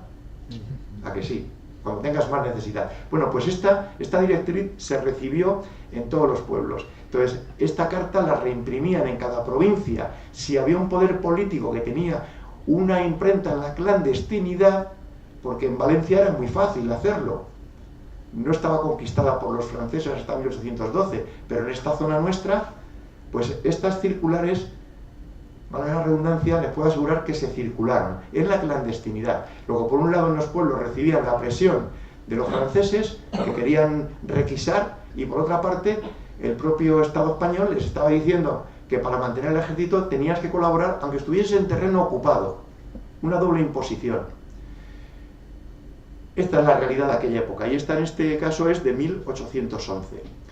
Otra circular muy típica en todos los pueblos, pues esta que está también en el archivo, está de 1810 y es del ejército francés. Esta ya está enviada desde Burgos como quinto ejército español, en el cual, fíjense que va en francés y en español, igual que una que pueden ver en el Museo de la Armería, que está impresa aquí, pero en la clandestinidad, y está enviada por Bessiers, por el duque de Istria, desde Valladolid, que es donde estaba entonces él como responsable del ejército del norte, y les está dando pues una serie de directrices, como es que al que se levanten armas, que se le encuentre con un arma, bueno, la típica amenaza, que será pasado por las armas a todo civil que esté sin uniforme, ¿no? Bueno, pues esta en este caso pues está escrita por el conde d'Orsay desde Burgos, desde el quinto ejército, y está circulada por todos los pueblos de la provincia entonces de Burgos, que era también hasta Logroño, hasta Nájera, hasta otros puntos. Luego, seguramente que en estos ayuntamientos, en alguno, digo yo, que pueden estar guardadas este tipo de directrices. Son muy útiles de leer, no les he puesto todo el texto que hay entre medias, pero te ayuda a entender y a poder encontrar explicación a un relato. Y ahí les he señalado abajo José Ángel Moreno, porque este era el responsable político al servicio del gobierno francés en Burgos, o sea, lo que tradicionalmente se llama un traidor, desde el punto de vista de los patriotas, ¿no? Y al que el cura Merino le puso precio a su cabeza, por lo que luego verán. ¿Cómo era el cura Merino? A los ojos de Mendizábal o de Wellington. Bueno, pues según Pío Baroja, voy ahora a la novela histórica, pues era un cura de misa y olla, hombre. Fue un poco duro, muy anticlerical, que fue este Pío Baroja, pero les recomiendo leer sus novelas históricas, porque todo lo más alejado de ser un comedor enfervecido. Su biógrafo no lo cuenta así, pero un biógrafo que era liberal, igual que el cura Merino luego acabó siendo carlista, que llegó a ser el gobernador del Banco de España. Bueno, pues este hombre, cuando hizo sus memorias, Ramón Santillán, que pueden ver su casa en Lerma, era de Lerma, y entró como estudiante de Derecho en las tropas del cura Merino como guerrillero. Bueno, pues dice que comía poco. El cura Merino comía poco, que diga Pío Baroja que era un cura de misa y de olla, de comer bien, pues no. Entonces, hay una buena parte, si leen las novelas históricas, que son muy entretenidas, pero hay algunas cosas que no pueden ser ciertas, porque los contemporáneos, que pueden ser hasta luego contrarios políticamente en la guerra carlista o en el trienio liberal, dicen otra cosa. Para Wellington sería un español más por el que no sentía gran aprecio, y que sí, que le mandaba remesas de correos franceses y le eran muy útiles, y muchos prisioneros franceses que salían por los puertos del norte de España. Bueno, pues me era útil, pero simplemente lo usaba por su utilidad, ¿no? Para los franceses, en todos los partes que hay, en el archivo histórico de Madrid, del Ministerio de Defensa, que fueron aprendidos al ejército francés del norte, aquí, después de la batalla de Vitoria, y que no se pudieron llevar, que los que no se perdieron por el camino en la batalla, que abrieron cajas o sirvieron para encender chimeneas, que dicen, ¿no?, que muchos papeles los lugareños los utilizaban para encender chimeneas, ¿no? El papel era algo escaso. Están depositados en Madrid, en el archivo del ejército francés del norte, en francés, como ellos los escribieron, a mano, como ellos los hicieron. Bueno, es una delicia el poderlo leer. Cuando se están refiriendo en el ejército francés del quinto gobierno al cura Merino, nunca, jamás le llaman Merino. Siempre dicen le curé, el cura, le curé. Siempre aparece esa palabra. Tan solo he encontrado en las 100 y pico veces que le nombran el curé de Villoviado, el pueblecito al lado de Lerma, de donde era cura y donde él había nacido.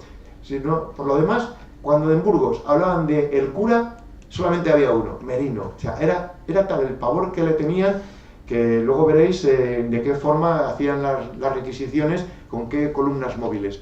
Luego, para el ejército español, pues era un oficial disciplinado hasta cierto punto, o indisciplinado, pero era muy eficaz, porque hacían que tuviesen que dar una vuelta a los franceses por Valladolid usando 2 días más. Y tal fue así que él tuvo, por necesidades de aprender armas al ejército francés, como ya no le pasaban por su camino, pues lo que hizo fue ir por la carretera de Palencia, por la carretera de Valladolid, a aprender a los que iban desviándose por aquellas carreteras para venir a Madrid, o que regresaban de Madrid hacia el norte, por lo general, pues con obras de arte saqueadas, o con heridos, o con las familias de los oficiales que no querían estar en España, y esto no era como ir a Italia o ir a Alemania, ¿no? Porque la guerra aquí continuaba. Luego, bueno, pues no ocultaba el cura Merino en sus escritos la dureza de sus acciones, fusilaba. Yo diría que fusiló a pocos, degollar a muchos. Veremos en textos del siglo XIX que decían que el cura Merino fusilaba. Luego verán por un escrito que se ha encontrado en el archivo histórico del Ministerio de Defensa, que para qué iba a gastar una bala, un cartucho, nadie, en sacrificar, en ejecutar a un prisionero o a un desertor. Lo que voy a decir es duro, pero ¿para qué gastar munición, que era escasa? Se le degollaba. Es que se han encontrado en determinadas informaciones donde aparece diciendo que los ha degollado, y lo dice, y lo decía hacia su superioridad, a Mendizábal en concreto. O sea que, bueno, pues la vida era así de dura, ¿no? Luego tenía poco tacto en las relaciones personales, era una persona muy huraña, muy introvertida, todo lo que queramos, pero era muy, muy eficaz. Su imagen era dura e inflexible, y así es como ha pasado en la literatura de la novela histórica. Y bueno, como comandante de Castilla la Vieja tuvo poco tacto político, cuando en 1813 le nombraron el jefe político de Burgos, y ya estaba la guerra de la independencia, ya estaba pasando los Pirineos hacia el norte. Ahí le dejaron aquí, considerarían Mendizábal y Castaños que no era un oficial para poder mandar tropas ya de forma ofensiva, en una forma distinta a la guerrillera, y le dejaron aquí para perseguir a los forajidos propios, a los desertores, como luego verán. Este es uno de los documentos que está en el archivo histórico del Ministerio de Defensa, está cogido de un microfilm, y aquí pues podía haber cogido más, pero he cogido el del cura Merino, y verán que en esa época, en el 1811, cuando estaba a punto de llegar Mendizábal, pues dice las partidas que hay en La Rioja, y esto es una nota del ejército suelta, en la que dicen Jerónimo Merino, compuesto por 400 caballos, tiene tal, dice, y le reportan don Juan Tapia, que fue el que luego se le marchó y le puso precio a su cabeza, y que es el que llevaba por la infantería del regimiento de las Lanzas. Bartolomé Amor, que luego llegó a ser un general, un brigadier en la primera guerra carlista y en el trienio liberal, pero que entonces estaba en la zona de Logroño con 160 caballos. Otro que llaman Eraso, que dicen que a este hay que cazarle, porque lo que hacía era entorpecer en los pueblos y comer bien, pero es que no llegaba a encontrar a este llamado Eraso, pero fue un guerrillero que con mucha iniciativa y liderazgo convenció a otros para decir somos guerrilleros, pero los propios pueblos no le querían ni ver, y le dieron caza a sus propios compañeros en este caso de la división castellana, ¿no? General Taboada, que era un general retirado, pues estaba bajo las órdenes de Merino cuando Merino no era brigadier, era un coronel, pero a los generales retirados, que eran ya muy mayores, tenían más de 55 años, imagínense, ya les retiraban, ¿no? Bueno, pues estuvo colaborando con Merino, y luego había aquí una nota que ponen que les faltan uniformes, que tienen armas, cuando no tienen armas le faltan sables, o sea, una carencia total y absoluta. ¿Cuál fue la acción que le supuso a Mendizábal promover de coronel a brigadier al cura Merino? Pues esta que vamos a ver, y que se produjo el día 16 de abril. Ahí tienen un dibujo de Dionisio Cueto, que esta realmente sería la pinta que llevaban los guerrilleros del cura Merino, que fuesen los miembros del regimiento de infantería de línea de las Lanzas del ejército español.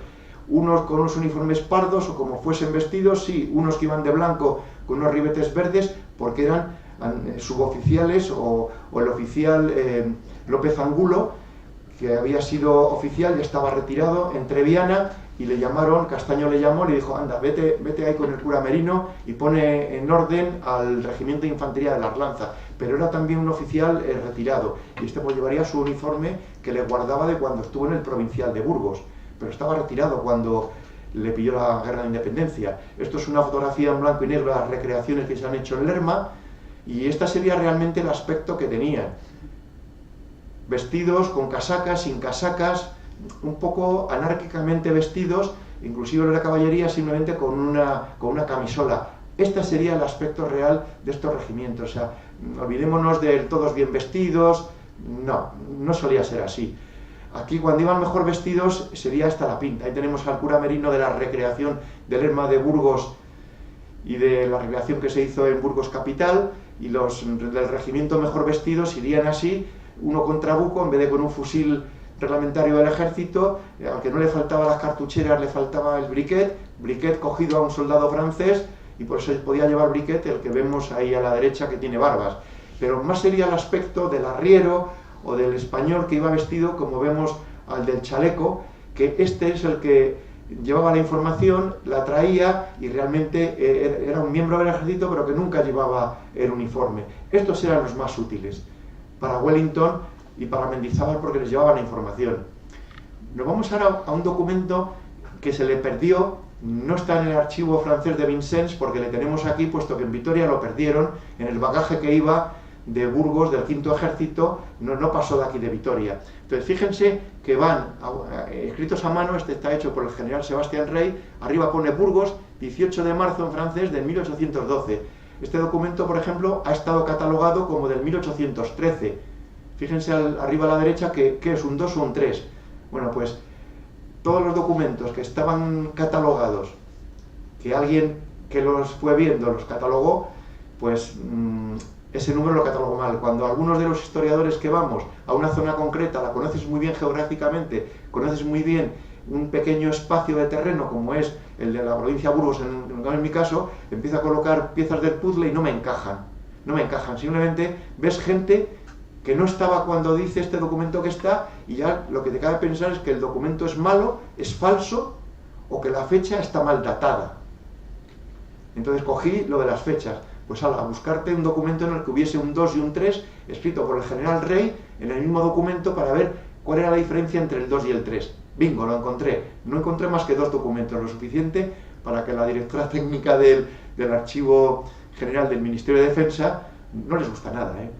Cuando vas con esto luego te lo agradecen, pero les obligas a repaginar y a recolocar muchos documentos porque hay al menos un aparente error. Fíjense que he puesto un trocito de la carta en el segundo párrafo que pone que está Van der Meissen, ahí aparece, donde aparece lo rojo, ahí les puedo jurar que ahí aparece el nombre del general de división Van der Meissen.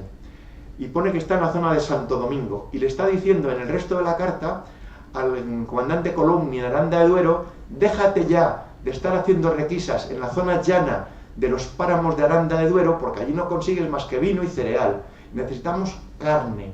¿Y la carne dónde la encuentras? En la zona de la sierra, en tierra de pinares. Y a continuación, un poquito más de abajo, ve que pone de Aranda,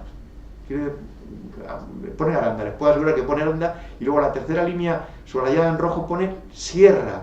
La zona de la sierra en Burgos es precisamente la tierra de pinares Burgos-Soria. Cuando se habla en Burgos de la montaña es hacia los páramos de Masa, hacia la zona con Cantabria, hacia la zona de los valles del Pas. Y cuando se habla de la sierra es la zona del sistema ibérico.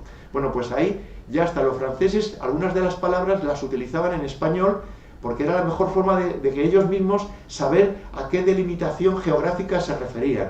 La sierra, y pone, luego hay en la siguiente palabra, estuve muchos meses sin saber qué carajos, si me permiten la expresión, podía escribir ahí. No fui capaz de entenderlo. Y luego pone et, que es el i, la conjunción copulativa i, y luego otra palabra que caramba, siendo Arauzo, que se ve que es el nombre de mi pueblo. Pues cómo estaría yo, que tardé también semanas en poderlo descifrar. Le estaba diciendo al comandante Aranda que subiese a requisar carne a la zona de la sierra, es decir, ovejas del ganado merino y los bueyes de la cabaña real de carreteros, que es de toda la zona de Pinares. Esto es lo que le estaba diciendo, que subiese allí. Bueno, pues una vez que esto ya está aclarado, digo, ¿y el cura merino esto lo sabía? No. Este es uno de los partes que consiguió llegar de Burgos, Lerma, de Lerma a Aranda de Duero. El comandante Colomni sabe lo que le está enviando el general Sebastián Rey, de que necesita carne, y ¿dónde tiene que ir a buscarla? En los páramos, no. Allí cereal y vino, en la Ribera de Duero, es lo que puedes encontrar. Bueno, pues esto lo dice el 18 de marzo. A finales de marzo, la columna móvil del general Van der Meissen sale de Burgos, va para el sur, pasa por Aranda de Duero y trae al comandante militar, no, al comandante político, a Moreno. Y le lleva porque ha tenido una delación de alguien y le está diciendo que la Junta Superior Patriótica, o una parte de ella, y la imprenta, la tienen en el Pico de Grado, que es justamente un puerto que pasa hacia la provincia de Guadalajara, pero en la vertiente que hoy es zona de Segovia. Y le dice, tienen que estar por ahí, porque hay unos partes en los que pone Villacadima. Y Villacadima es un pueblecito que está justamente al lado de Pico de Grado, y luego, si quieres huir, ya puedes huir hacia la provincia de Guadalajara, porque hacia la zona libre y abierta de la Ribera del Duero, la caballería francesa te puede aniquilar. Bueno, pues consiguieron apresar a una serie de miembros, a 4 de ellos, que los colgaron a finales del mes de marzo. ¿Dónde? En Soria. Y allí está el sitio donde le pusieron una horca. Realmente murieron en el bayotenazo, con la bayoneta. Luego les colgaron, les dejaron descolgar, fueron a la iglesia románica preciosa de Santo Domingo, el gobernador de Soria francés dejó que les descolgasen y que les fuesen a enterrar, y debió de ser tal el tumulto que se montó en Soria de gente que no cabía dentro de la iglesia y que estuvo alrededor, que el pánico que les entró a los franceses les hizo volver a sacar los cadáveres de allá y volverles a llevar a las horcas, disolver como una manifestación a los sorianos que estaban allá, y allí estaban todavía el día 15 de abril, fíjense los días, colgados. Claro, todo esto el cura Merino lo sabía, porque estas noticias los arrieros las llevaban y corrían como un reguero de pólvora. Primero, que te han ajusticiado a 4 de los miembros de la Junta Patriótica, y luego, caramba, desde el punto de vista religioso, humano, tenerles en la horca como mínimo 15 días que estuvieron. El cura Merino sabía que al menos 15 días estuvieron. Luego verán la represalia del cura Merino, y el cual, en el punto del extremo de la represalia, a ver qué es lo que dijo el general nuestro, ¿no? Mendizábal. Bueno, pues esta carta el cura Merino no lo supo. Si el cura Merino llega a saber que ese es el recorrido que llevaban, fíjense ustedes en la Gaceta de la Regencia, que es lo que se le dio mayor difusión a la emboscada del cura Merino del 15 de abril, se publicó en la Gaceta de la Regencia, y el día 17 de abril la está firmando, y no les digo qué es lo que pasó por entre medias, en Arauzo de Miel, replegándose hacia la sierra, porque temía que pudiesen venir los franceses después del desaguisado que él había cometido con los franceses que iban en requisa en Ontoria de Valdearados. Luego, esto, a nivel político, se le dio difusión en el periódico de la Regencia, que es el que llegaba a todas las provincias. Pero luego es que hubo algunos periódicos clandestinos de algunas provincias que lo replicaron, como hasta en Mallorca también se llegó a replicar. Luego se le dio al hecho que ahora van a ver de la emboscada del cura Merino tal efecto de notoriedad para insuflar lo que era la ilusión de seguir, que podemos con ellos, que un guerrillero, un cura, ha sido capaz de desarmar a todo un batallón francés. Pero les tengo reservadas 2 sorpresas. Bueno, pues esto se firmó en mi pueblo también, en Arauzo de Miel, el 17 de abril. Me siento muy orgulloso, como los de Bilbao, de ser de Bilbao, los vitorianos de Vitoria, ¿verdad que sí? Y los arauceños de ser de Arauzo de Miel. Por cierto, que ustedes tienen a San Prudencio, ¿verdad? A mucha gala. En Arauzo también le tenemos. Tenemos les invito a visitar Arauzo de Miel y a preguntar por mí, y encantado de hacer de cicerone en mi pueblo. Pues tenemos una estatua de San Prudencio. Y nunca supimos en el pueblo por qué teníamos a San Prudencio en la iglesia, por qué se le estuvo sacando hasta finales del siglo XIX en procesión todos los años. Pero claro, leyendo los papeles antiguos, esto no estaba previsto, pero esto va de propina. Pues resulta que leo que en el 1819, en el ayuntamiento, se toma una decisión de pleno, y se dice que se haga día festivo, el día de San Prudencio, en recuerdo del infausto día, y utilizan esa palabra, en que aparecieron por primera vez los franceses en tarea de requisa. Fíjense, no habían aparecido a 30 kilómetros del Camino Real, que es donde está mi pueblo, a 30 kilómetros del Camino Real en sentido este, hacia la sierra, hasta la fecha de la festividad de San Prudencio. ¿Por qué no habían ido hasta ese momento?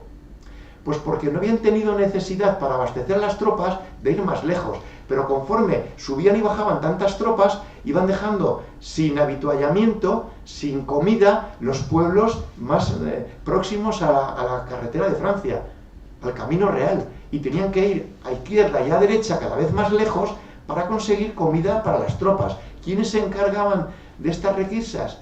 Pues desde Lerma, desde Aranda de Duero, y volver otra vez a Lerma y Aranda de Duero, y entonces las tropas que iban de camino encontraban comida y podían seguir su camino, pero no tenían que ir a buscarla, pero se encargaban las guarniciones.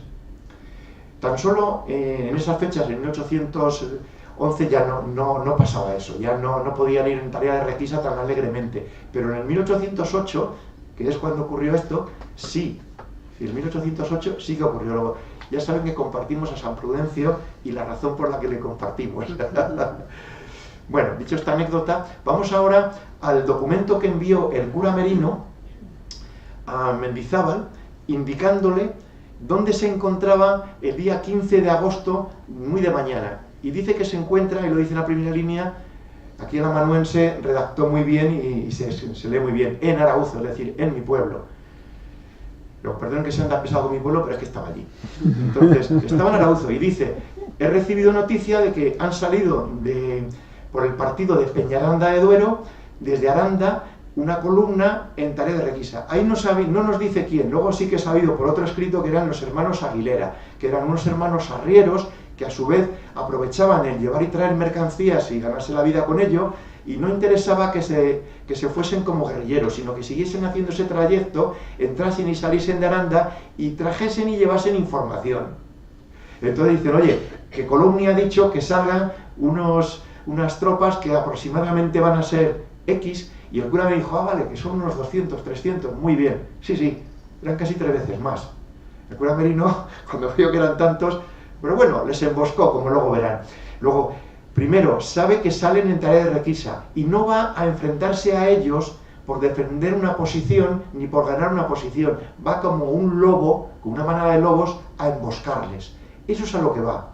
Entonces, van unas patrullas por delante y el grueso de los aproximadamente 400, 500 hombres de caballería y los 1200, 1400 de infantería. Aquí, por ejemplo, Ramón Santillán no nos da más detalles en sus memorias porque es que le había enviado a Ramón Santillán, era un chaval de 21 años, pero ya era teniente de caballería, le había enviado con mulas, con acémilas, hasta La Coruña, porque encontraba dificultad en que Longa le pudiese estar pasando, es que Longa necesitaba para él las armas y la pólvora, y le mandó a Ramón Santillán con tropa de caballería y con, no dice cuántos, pero deben de ser varios cientos de acémilas, de mulas, hasta La Coruña, para poder traer del Sexto Ejército para acá la munición que necesitaba. Esto es lo que tenía que intentar resolver Mendizábal, que no tuviese que ir el cura Merino hasta La Coruña, teniendo los puertos cántabros mucho más cercanos, ¿verdad? Pues es una de las cosas que tenía que hacer. Pero el cura Merino, ante la falta de pólvora y de armas, él se buscaba la vida y diría, bueno, si lo he tenido siempre más fácil en La Coruña, iré a La Coruña, y mandaba a sus tropas a La Coruña. Esto es un ejemplo más de que no estaban bien coordinados. Y Mendizábal, afortunadamente, se acabó la guerra antes de que pudiese coordinarlos bien. Digo afortunadamente porque eran muchos años de desgaste. Bueno, pues ahí luego ya, pues al final acaban diciendo que lo firman Arauzo de Miel el 17 de abril. Y lo firma Jerónimo Merino. ¿Pero a quién se lo dirige? Se lo dirige a Ramón Mendizábal. Sin embargo, la que publica la regencia es la que dirige a la Junta Superior Patriótica. Dicen lo mismo, pero la Junta Superior Patriótica se lo manda a la regencia, a Cádiz, y llega antes ese parte militar, por el poder político de la Junta, llega antes que el que envía Mendizábal vía al general Castaños.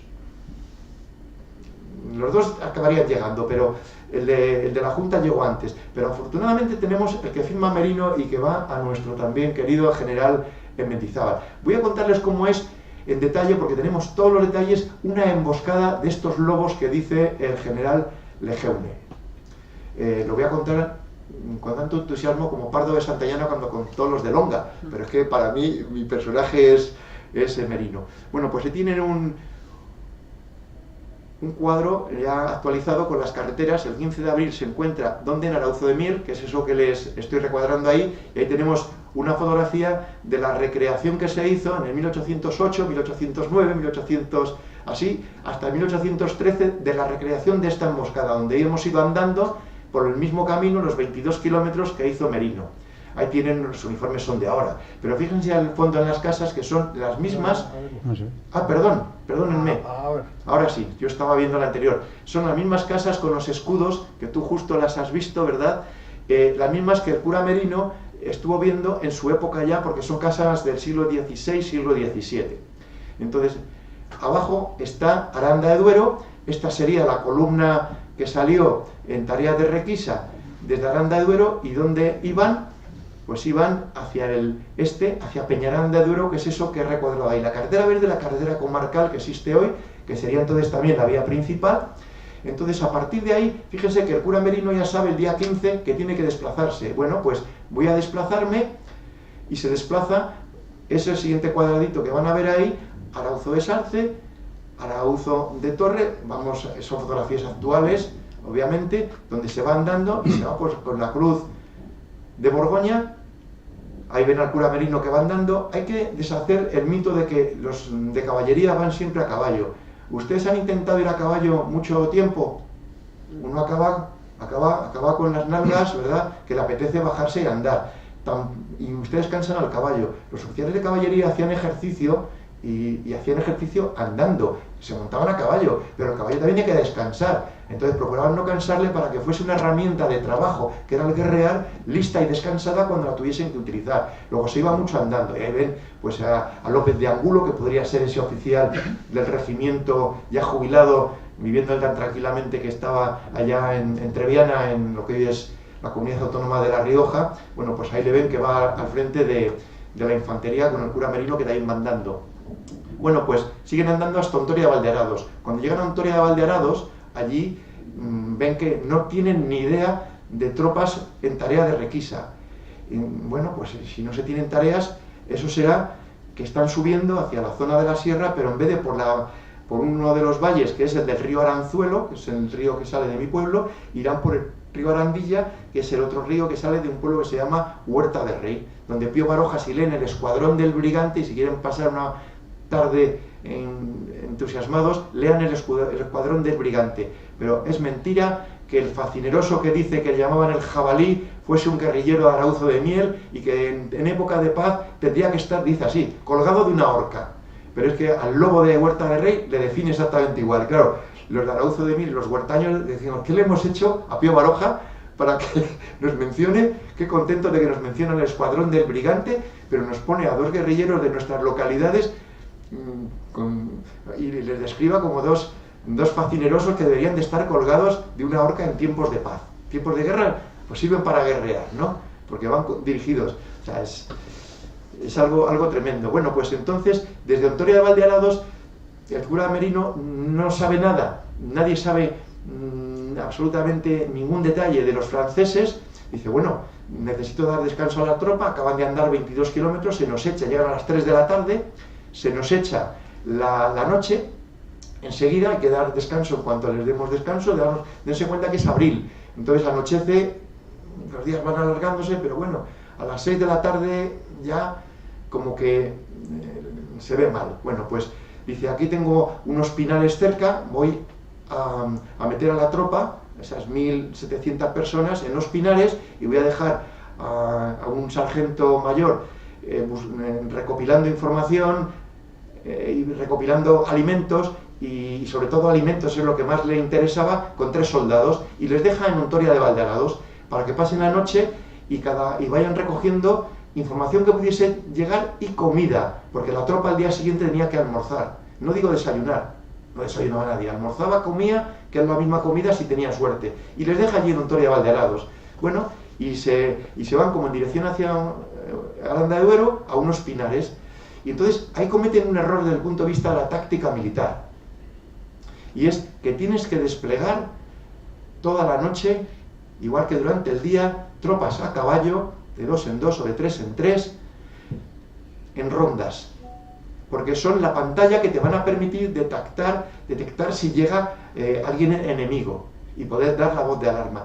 Pues una de dos, o las detectaron y se durmieron, o no las destacaron, algo pasó. El caso es que no aparecieron allí con ninguna voz de alarma. Luego tenemos ahí Ontoria de Valdearados, 15 de abril, llegan a las 3 de la tarde, se van, según ven en esa cruz, al Monte de la Pinosa, por ahí están acampados. Y el día 16 de madrugada, porque lo dicen los franceses, de noche, mucho antes de que amaneciese, salen de Peñaranda de Duero. Salen de Peñaranda de Duero y van derechos a Ontoria de Valdearados. Fíjense si los franceses también se desplegaron desde el punto de vista militar con un gravísimo error, y es no enviar tropas en los laterales, en los costados y en vanguardia, a caballo, grupos de 3, de 4 jinetes, para hacer de testigos de lo que me puedo encontrar. O sea, los que tenían que haber destacado las tropas de Merino y los militares tenían que haber destacado las tropas francesas, no se encontraron, no les destacaron, ni unos ni otros, se tendrían que haber encontrado. Bueno, pues no se encontraron, y debieron de pasar al menos de 400 o 500 metros. Cuando se dirigen según ven esa flecha azul hasta Ontoria de Valdearados, entran y se encuentran con que detienen a un sargento mayor del regimiento de la Arlanza y a 2 soldados, y que tienen allí comida que han estado almacenando pues durante la noche y durante la tarde del día anterior, e intentan, claro, cuando les ven, dicen, el cura Merino está no muy lejos. No sabían si el cura Merino iba a venir, y esto lo que estaban haciendo era anticipar la llegada de las tropas y que tuviesen comida, o bien que el cura Merino había pasado. Entonces apostaron porque el cura Merino no había llegado y que vendría de la sierra, y estos estaban preparando su llegada para tener comida. Aún así, no están muy confiados, y al cura Merino de Ontoria de Valdearados, a Domingo Merino, era un señor pequeñito, según dicen las crónicas, le cogen, y durante 200 años hemos pensado que le habían fusilado. Pues no, matarle mataron los franceses, pero no le fusilaron. Había que haberse ido a leer el libro de difuntos de Ontoria de Valdearados, y donde el cura de Baños de Valdearados, que fue el que le enterró el día 17, dice que tenía todo su cuerpo con las huellas de los bayonetazos. O sea, le habían acribillado a bayonetazos. Tampoco gastaron un solo disparo en matarle. Pero bien porque se apellidase Merino, o porque no les había dicho si Merino venía o si ya había pasado, pero ellos apostaron porque Merino no había llegado. Y aquí viene ahora lo curioso. Ese sería el cura Domingo Merino. Aquí lo curioso es que cuando regresan, pues toman el mismo camino. En vez de coger y decir, bueno, si Merino baja de la sierra, voy a irme a Aranda de Duero, pero no por el camino que he traído, sino por otro más corto, que es que lo hay, y en aquel momento tenía que existir ese camino, por Zuzones. Luego, demostraron que no conocían el terreno, y que si llevaban algún guía, les estaba engañando, les estaba tomando el pelo, porque les estaba haciendo dar una vuelta innecesaria para ir a Aranda de Duero, para regresar.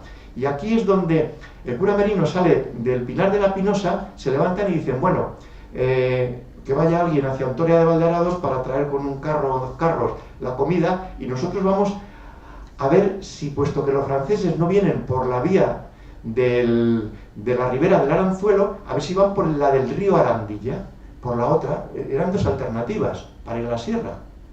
Bueno, pues vamos hacia el río Arandilla, que sería el que encuentran ahí, que ven que pone Arandilla en azul arriba. Bueno, pues cuando el cura Merino en rojo sale y atraviesa ¿el qué? El camino que habían llevado desde Peñaranda hasta Ontoria de Valdearados. Vamos a hacer de ojeadores. Ustedes, si fuesen ojeadores, sitúense en el siglo XIX, a principios, no hay coches, pero sí hay animales de carga para llevar carretas y acémilas y bueyes que llevan las carretas. ¿Qué es lo que van dejando, el rastro que van dejando? Las huellas. Las huellas del camino. de las heces, de las moñigas. Sí.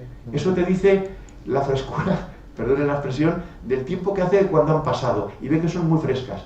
Dicen, hacia la ribera de la Arandilla no tenemos que subir. Estos esta noche han pasado hacia Ontoria. ¿Qué habrá sido de nuestros compañeros que hemos dejado allí? ¿Qué hacemos?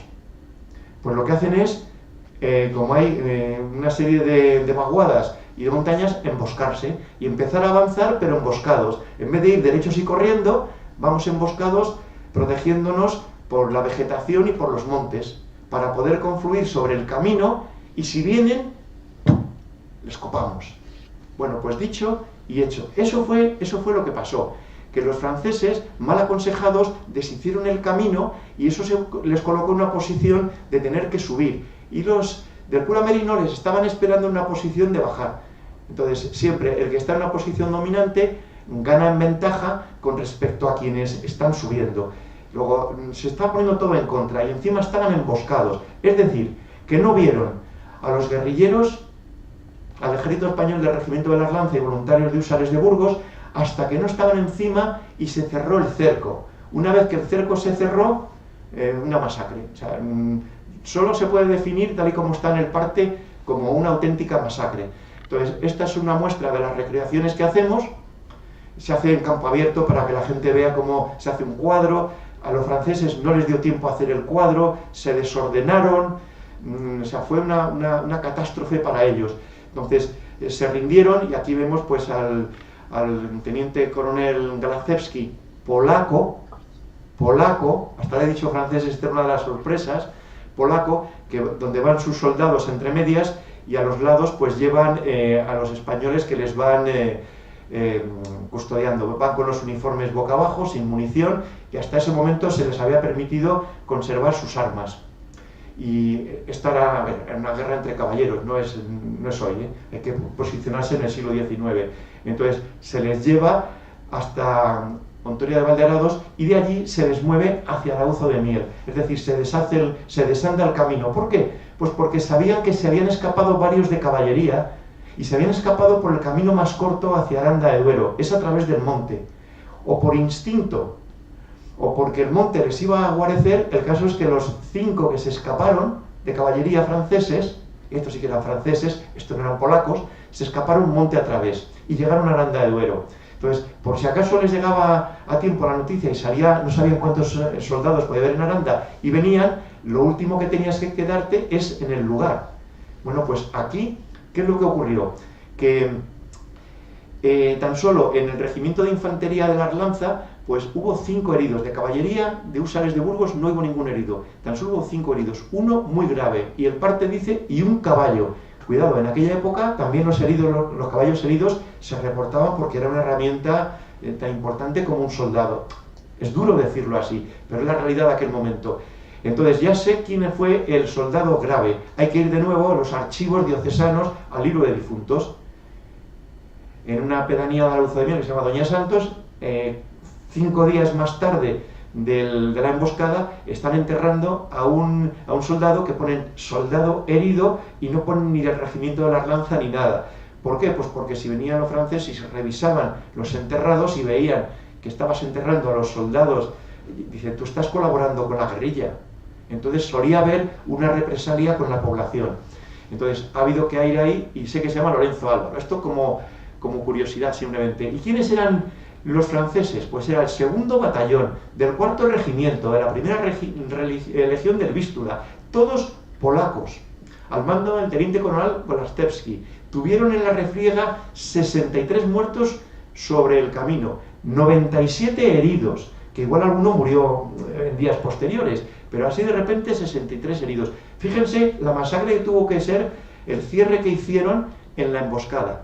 509 prisioneros, además de los heridos y de los muertos, entre ellos un prisionero, el teniente coronel, y 11 oficiales. A este teniente coronel Golastewski y los 11 oficiales, que ya sabemos cómo se llaman, los llevaron a un depósito de prisioneros, a la zona aquella que les dije que Mendizábal fue en el invierno, a lo más profundo y recóndito de la sierra. Se los llevaron allí para utilizarles como moneda de cambio por un solo español. No querían un francés, querían un español, Moreno, el traidor que les decía antes. Merino se los guardó, estos 11 oficiales, más el teniente coronel, 12 soldados, se les guardó para cambiarlos por un solo español. Imagínense qué querría hacer con ese español Moreno. Claro, Pío Baroja lee esto, este es un facineroso, un cruel. Cuidado, hay que colocarse en la época, y que estábamos en época de guerra. Bueno, 48 caballos, mochilas, 8 cajas de guerra, que son tambores, 2 clarines, y 5 escapados a Aranda de Duero. Dicen, creemos que hemos visto a 5 escapados. Pero no fue hasta hace poco tiempo, tan poco tiempo como 10 años, 9 años, que hemos podido identificar que no todos eran polacos. Hasta ahora era que la vergüenza de esa derrota de todo un batallón ha sido, claro, es que eran polacos, no eran franceses. Cuidado, en la historiografía francesa viene así, Dicen, y perdimos un polaco. En las fotos que les enseñaba antes viene que llevaban un águila. Bueno, no llevaban un águila. Eso lo ponemos ahora nosotros en la recreación porque nos apetece llevar un pendón con francés con un águila. No llevaban águila, no llevaban nada. Llevaban solamente pues algún banderín del batallón. No llevaban ningún trofeo de estos importantes. Pero sabemos que fueron el regimiento de caballería de lanceros de Berg, cuyo cuartel general lo tenían, ¿dónde? Vitoria, aquí lo tenían, y tuvieron que deshacer una parte del regimiento enviándolo a diferentes lugares como columna de apoyo. ¿Cómo vamos de tiempo? A las 9:15. Uf, pues entonces voy a darme ya prisa. Entonces, a resultas de esta represalia que tomó por los que habían matado de la Junta Patriótica, en el parte que manda Mendizábal dice: espero que esté usted satisfecho con la operación y que hemos conseguido desarmar y coger prisionero a todo un batallón, y he tomado la represalia que tenía anunciada. 110 soldados, ahora podemos decir, degollados. 20 por cada vocal de la Junta, 4 por 2, 8, 80. 10 más por cada soldado de la escolta, que habían cogido también prisioneros de caballería de húsares de Burgos en grado del pico junto a la Junta, que él creía que los habían colgado en Aranda de Duero, y no, se escaparon. Pero bueno, aquí fueron estos de propina, 20 más y 10 por el asesinato de Domingo Moreno, del cura de Ontoria. Esto es en lo que se basa, y partes como estos, Pío Baroja va a decir que el cura Merino fue un sanguinario. Juzguen ustedes. A resultas de esto, el general Mendizábal, ¿qué es lo que hizo? Pues escribir un parte del comportamiento de Merino, proponiendo que inmediatamente sea promovido a brigadier. Y estamos en la segunda quincena del mes de abril. Por eso no me cuadraba muy bien que en agosto todavía le pusiese en esa nota como coronel. Y sí que le vino el visto bueno dado entonces.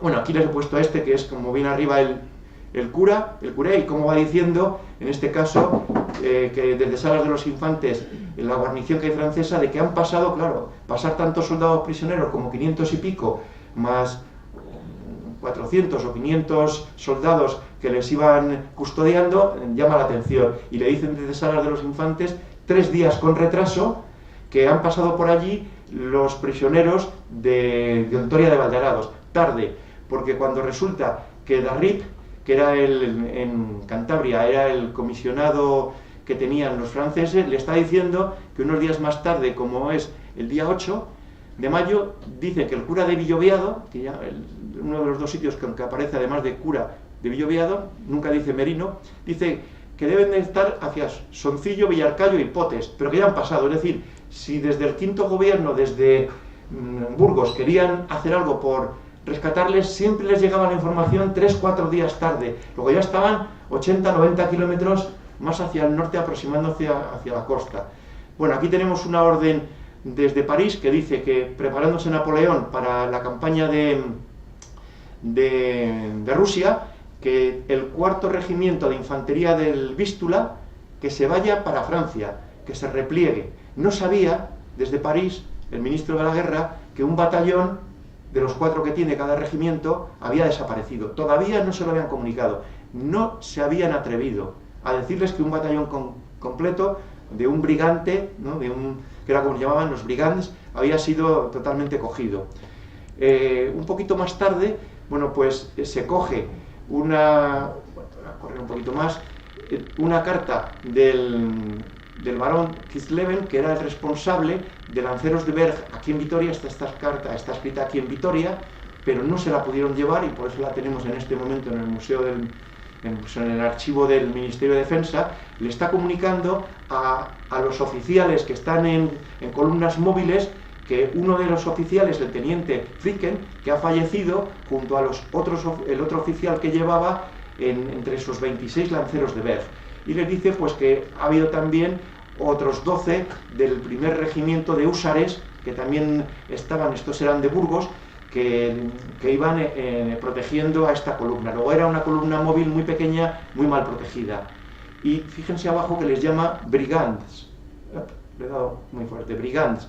Luego, todavía en 1812, no les consideraban como oficiales del ejército. Luego se consideraban en el derecho de poder ajusticiar a cualquiera, los de Longa, los de Pozimina, o sea, todos ellos son los de Porlier. ¿Por qué se rindió si aún les quedaban muchos soldados? Pues resulta, claro, es que eran polacos. Está escribiendo el general Van der Maesen, que estaba en columna móvil siempre dando vueltas, dice: he cogido a 2 prisioneros polacos que se han escapado antes de que les llevasen a Potes, de los de Ontoria de Valderados. Y dice, les he interrogado, ¿y por qué ha conseguido ser derrotado todo un batallón con toda la estructura que tenemos y que somos invencibles? Fíjense en la palabra que pone en la 4ª línea, empezado por abajo, ibrel, borrachos. O sea, dice este general de división que la conclusión de él es que iban todos borrachos, que se habían bebido media ribera del Duero.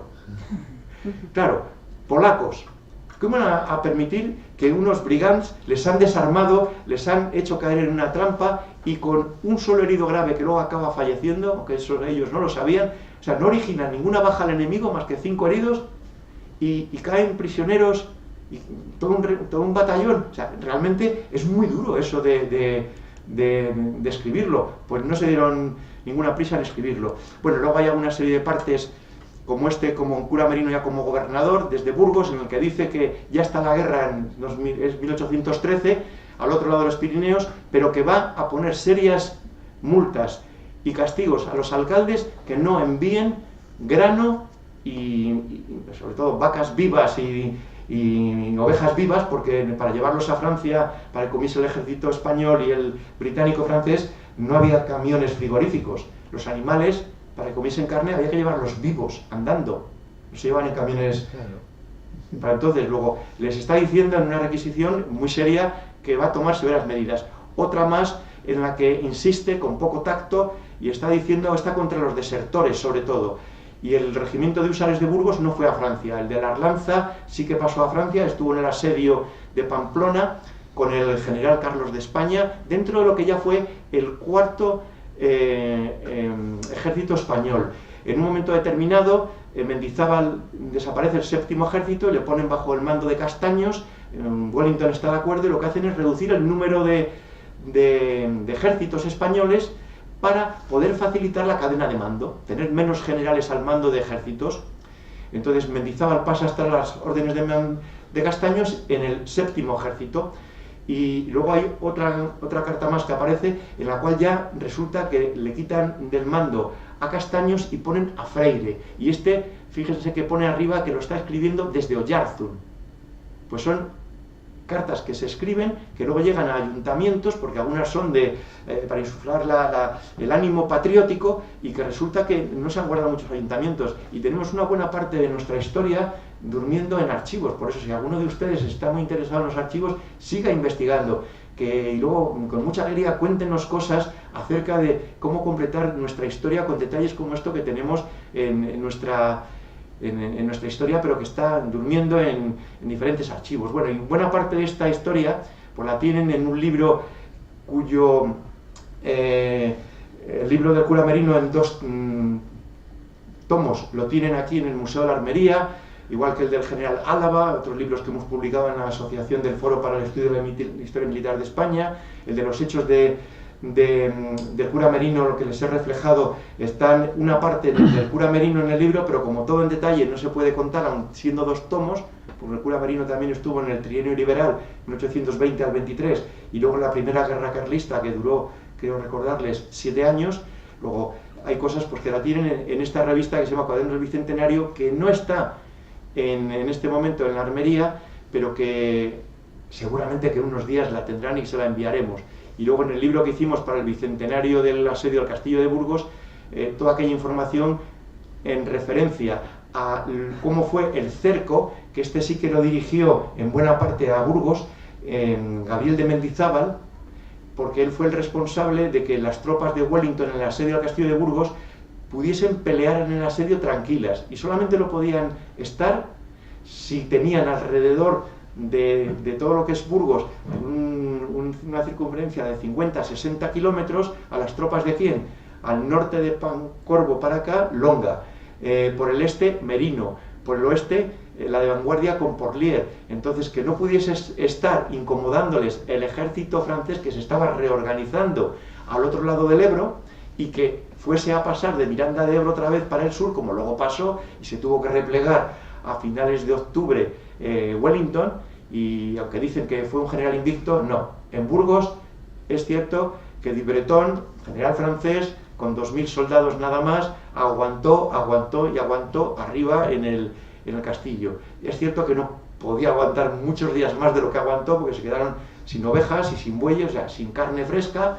Agua sí, porque tienen un castillo que baja hasta la capa freática, luego agua tenían, y fue un otoño muy, muy lluvioso, lo cual hacía que podían recoger agua de lluvia. Y ahí Mendizábal, seguramente que mañana hablarán del asedio y cómo organizó todo este cordón alrededor. Ahí sí que Porlier, Longa y Merino fueron una pantalla extraordinaria y nunca supieron que los franceses al otro lado del Ebro, qué es lo que estaba pasando en Burgos. No sabían si había caído Dubretón, si estaba a punto de caer, si estaba resistiendo. No llegaron a saber qué pasó con Dubretón hasta que, una vez que Wellington tuvo que replegarse, el cordón se tuvo que deshacer, Wellington empezó a huir, porque lo que hizo realmente es retirarse. A ver, una retirada honrosa es una huida. O sea, los franceses le empujaron a tal velocidad que si tardaron los franceses desde los Arapiles un mes y pico en llegar aquí, él tuvo que hacerlo en menos de 15 días. Marmont sí que aguantó y sí que se retiró ordenadamente. Wellington se retiró de una forma muy apresurada. Y bueno, pues no sé si tienen alguna pregunta, algún detalle más. Muy tarde ya. Nos hemos pasado en la hora. Discúlpenme, muchas gracias por su atención y espero que hayan encontrado información que no conocían o que la puedan volver a ver en la grabación que se ha realizado. Muchas gracias.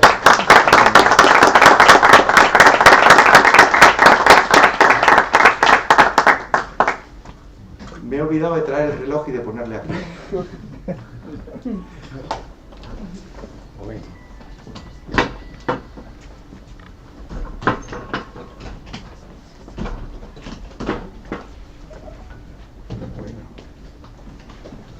Muy interesante. Discúlpame, Pachi, discúlpame por la hora. Hay que ir a Toloño. ¿A Toloño? Sí, porque está reservado para las 9.